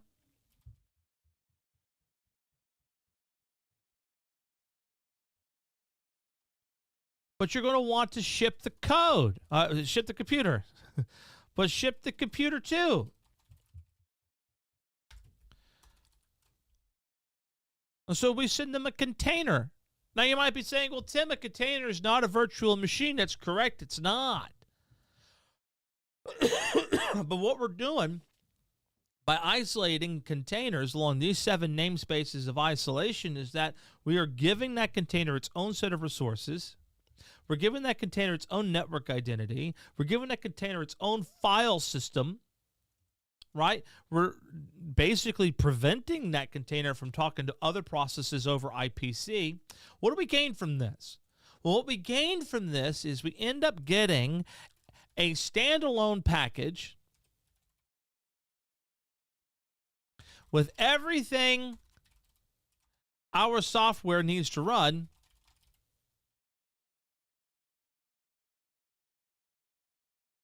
And our software will not conflict with anything else. on the host. Wow, so if you're doing something like a Python script, just as an example, you might be familiar with your virtual environment. So you could install different Python libraries without fear of those Python libraries conflicting with one another. Well, a container does something very similar. It isolates things like mount points and network and IPC, so that way we don't step on other applications that are running on the machine. So I could ship the container, and it will run. It will work. And this is called something, this is a concept known as idempotent. Okay? And that's what that is. It's idempotent. And the idea behind idempotent is its infrastructure is code. I'm not going to just ship you the actual application or process, but rather I'm going to ship you the container, the computer, if you will, with all of the binaries, all the libraries that it needs, and I'm going to package it up neatly into its own self-contained environment that won't conflict with anything else that's running on your machine. That enables us to deploy applications very quickly, very easily. That enables us to run applications in a variety of environments without fear of it conflicting with anything else that we're doing. Right? Containers give us the ability to distribute software at a scale that we have been unable to do up until now. And it introduced a concept known as microservices, which is what's fueling the modern cloud computing age. With Kubernetes, we're able to deploy microservices effectively and efficiently. So that is what containers are. So now that we understand a container, what is a container, then we can understand, well, what is Kubernetes? Well, Kubernetes is a container orchestrator. Its job is to more or less conduct or orchestrate a collection of microservices or containers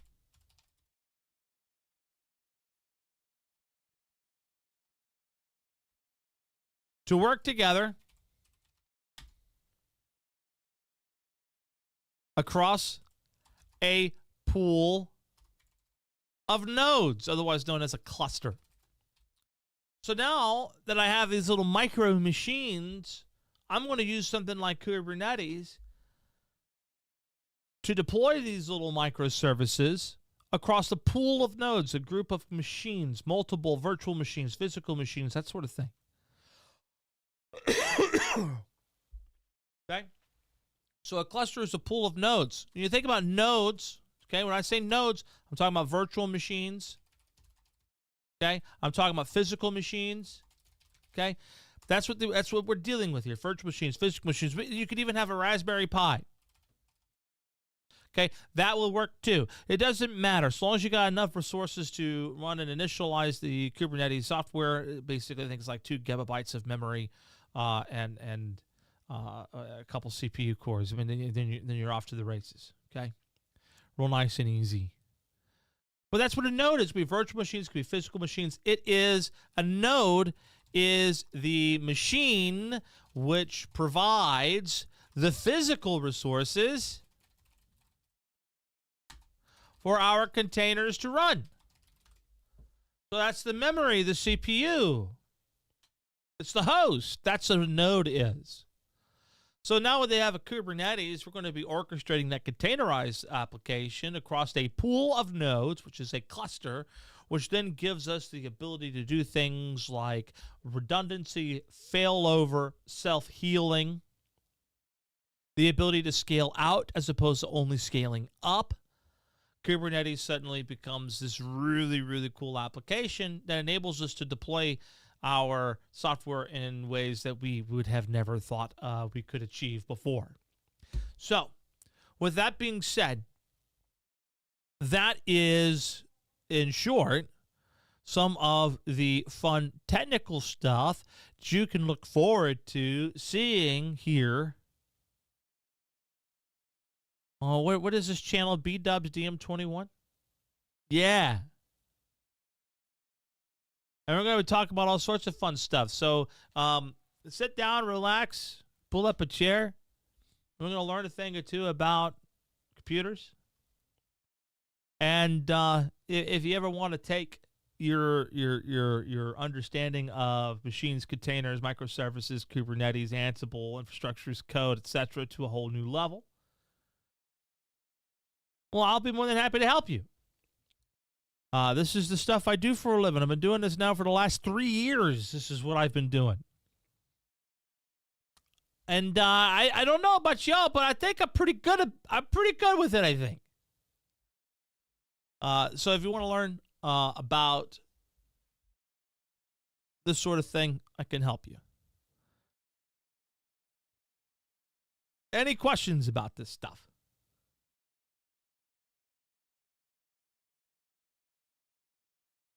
All right. In the meantime, I want to go ahead and quickly thank our sponsor, which is Alta 3 Research. They're the fine people who have given me the keys to the castle where I can spin up these machines and start building Kubernetes clusters. And that's a wonderful, wonderful thing to be able to do, to just literally spin up some hardware and head on off to the races. Alta3.com, I'm going to go and put a link to them down in the chat so you guys have it. It's alta3.com.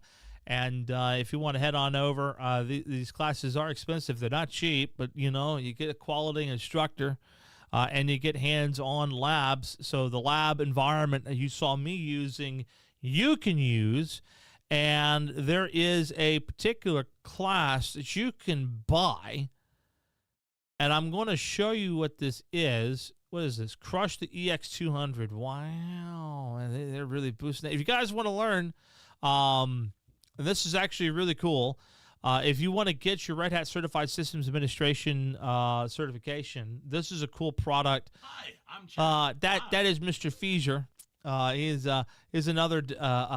He's another content creator. No, he's not. He's another instructor for all three. And he had a lot of fun with his green screen.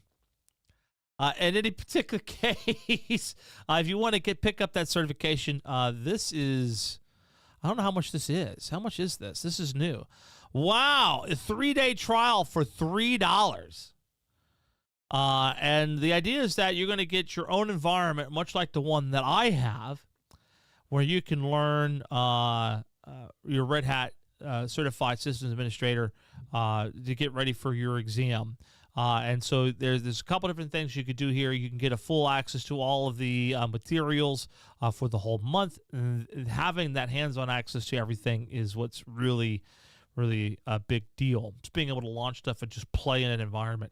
And you could get this, what I play around with, for a whole year, $300 for a year, and I bet you that we could probably even get you set up with a resource that's very similar to mine, where I have 4 virtual machines for me to work on a full Kubernetes cluster. Pretty cool stuff.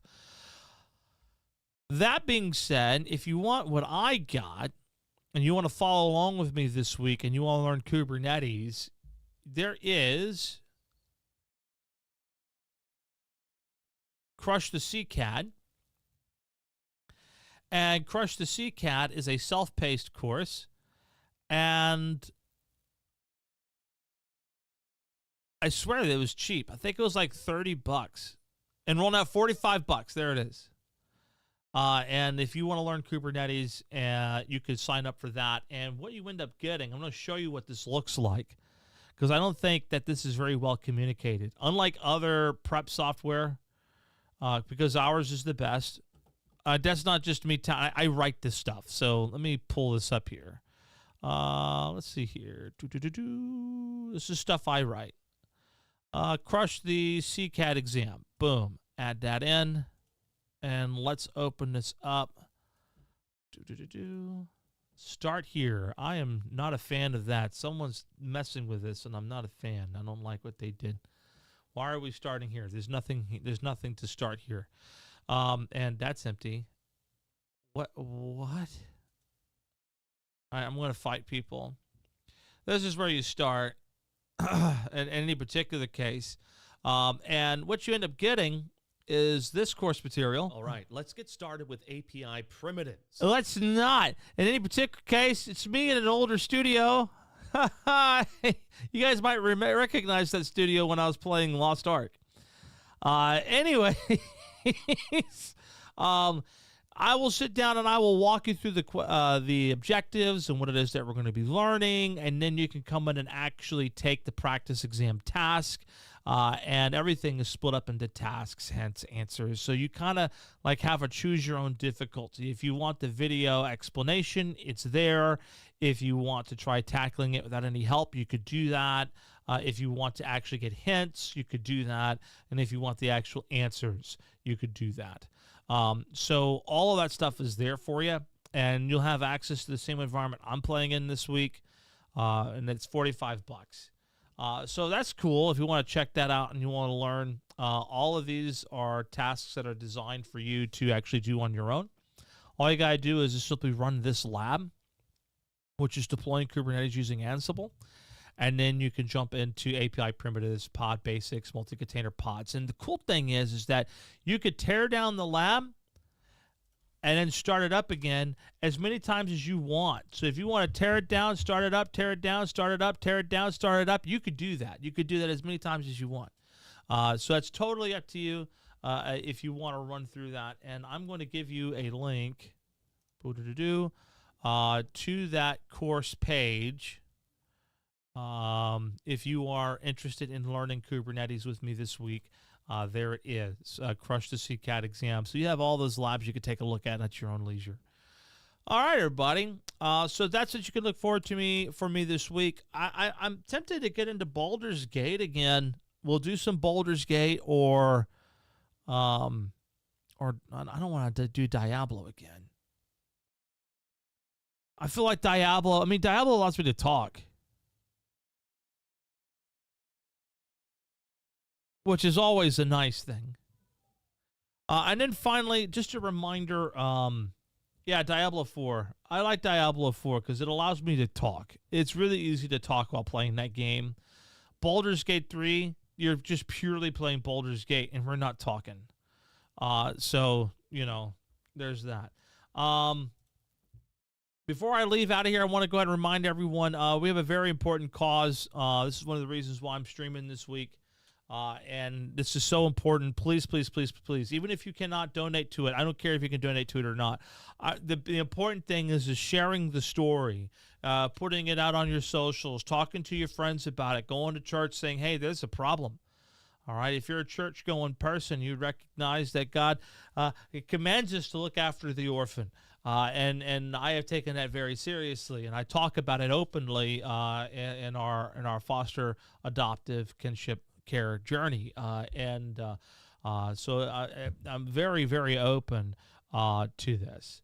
Average Panda says, what prior knowledge would you say is needed aside from Ansible? You don't need to know Ansible, just Linux. If you have Linux CLI and maybe some basic Docker container stuff, Panda, I would say you're good to go. Linux CLI is all I would tell you would need. $45. Get you that same environment, and I'll be doing all of the demos this week out of the Kubernetes environment. So the same stuff you're playing with is the same stuff I'm playing with for that. Thank you for the question. Anyways, back to this. But basically what we've been doing is we have this child. We care about her a lot. Be sure to read along with this. I can't really talk more about it than what we've written here, but she is a wonderful young lady who fits in with our family very well. She misses us desperately. She wants us back. But there are certain barriers that are put in place that should be there. It's actually illegal for them to do. But there are certain barriers that are in place right now that are preventing us from seeing her, and we need to take this to court. So again, even if you can't necessarily donate to this particular GoFundMe, I would ask that you simply share it. Share it so that way others can get an opportunity to see what's going on and inspire them to do something, if not with this particular case, but hopefully help out children in their neck of the woods. Because it's not just one child who's going through this. There are many who are going through these types of predicaments and ordeals, and they need help. They need help. They need help. They need help. us helping out this one child gives us the ability to sort of pave the road, if you will, to teach others how they could do the same for the children in their community. And that's what I'm hoping we're able to achieve with this GoFundMe. So thank you very much, everybody, for coming by. I'll be back tomorrow. I'm going to talk to Tananta to see when I can schedule my start time tomorrow. So stay tuned to the Discord. If you're in the Discord, that is the best way to get a hold of me. Do we still have a bot running here? Or if I do Discord, I don't think there's a bot that would actually respond to that. No. I had to check. I wasn't sure. I don't even know if I have I'm pretty sure DM21 Gaming would take it to that Discord channel, but it's been so long since I've done that. I don't even know if that works. Point is, go to our Discord. I'll find a link and I'll add it to the description of this podcast. This is a podcast series on YouTube now, so you can come back and watch it anytime. It's designed to be listened to that way, and that's how I'm approaching this. I'm definitely approaching this from like a podcast sort of angle. In any particular case, guys, tomorrow we'll jump into a game. I don't know which one yet. If it's Diablo, it's Diablo. If it's Baldur's Gate, it's Baldur's Gate. And then we'll also do some Kubernetes training. And I hope you would enjoy that. All right, everyone. That's all I got for you. Thanks for hanging out with me. Much love to you all. And I'll see you tomorrow. You have a good night.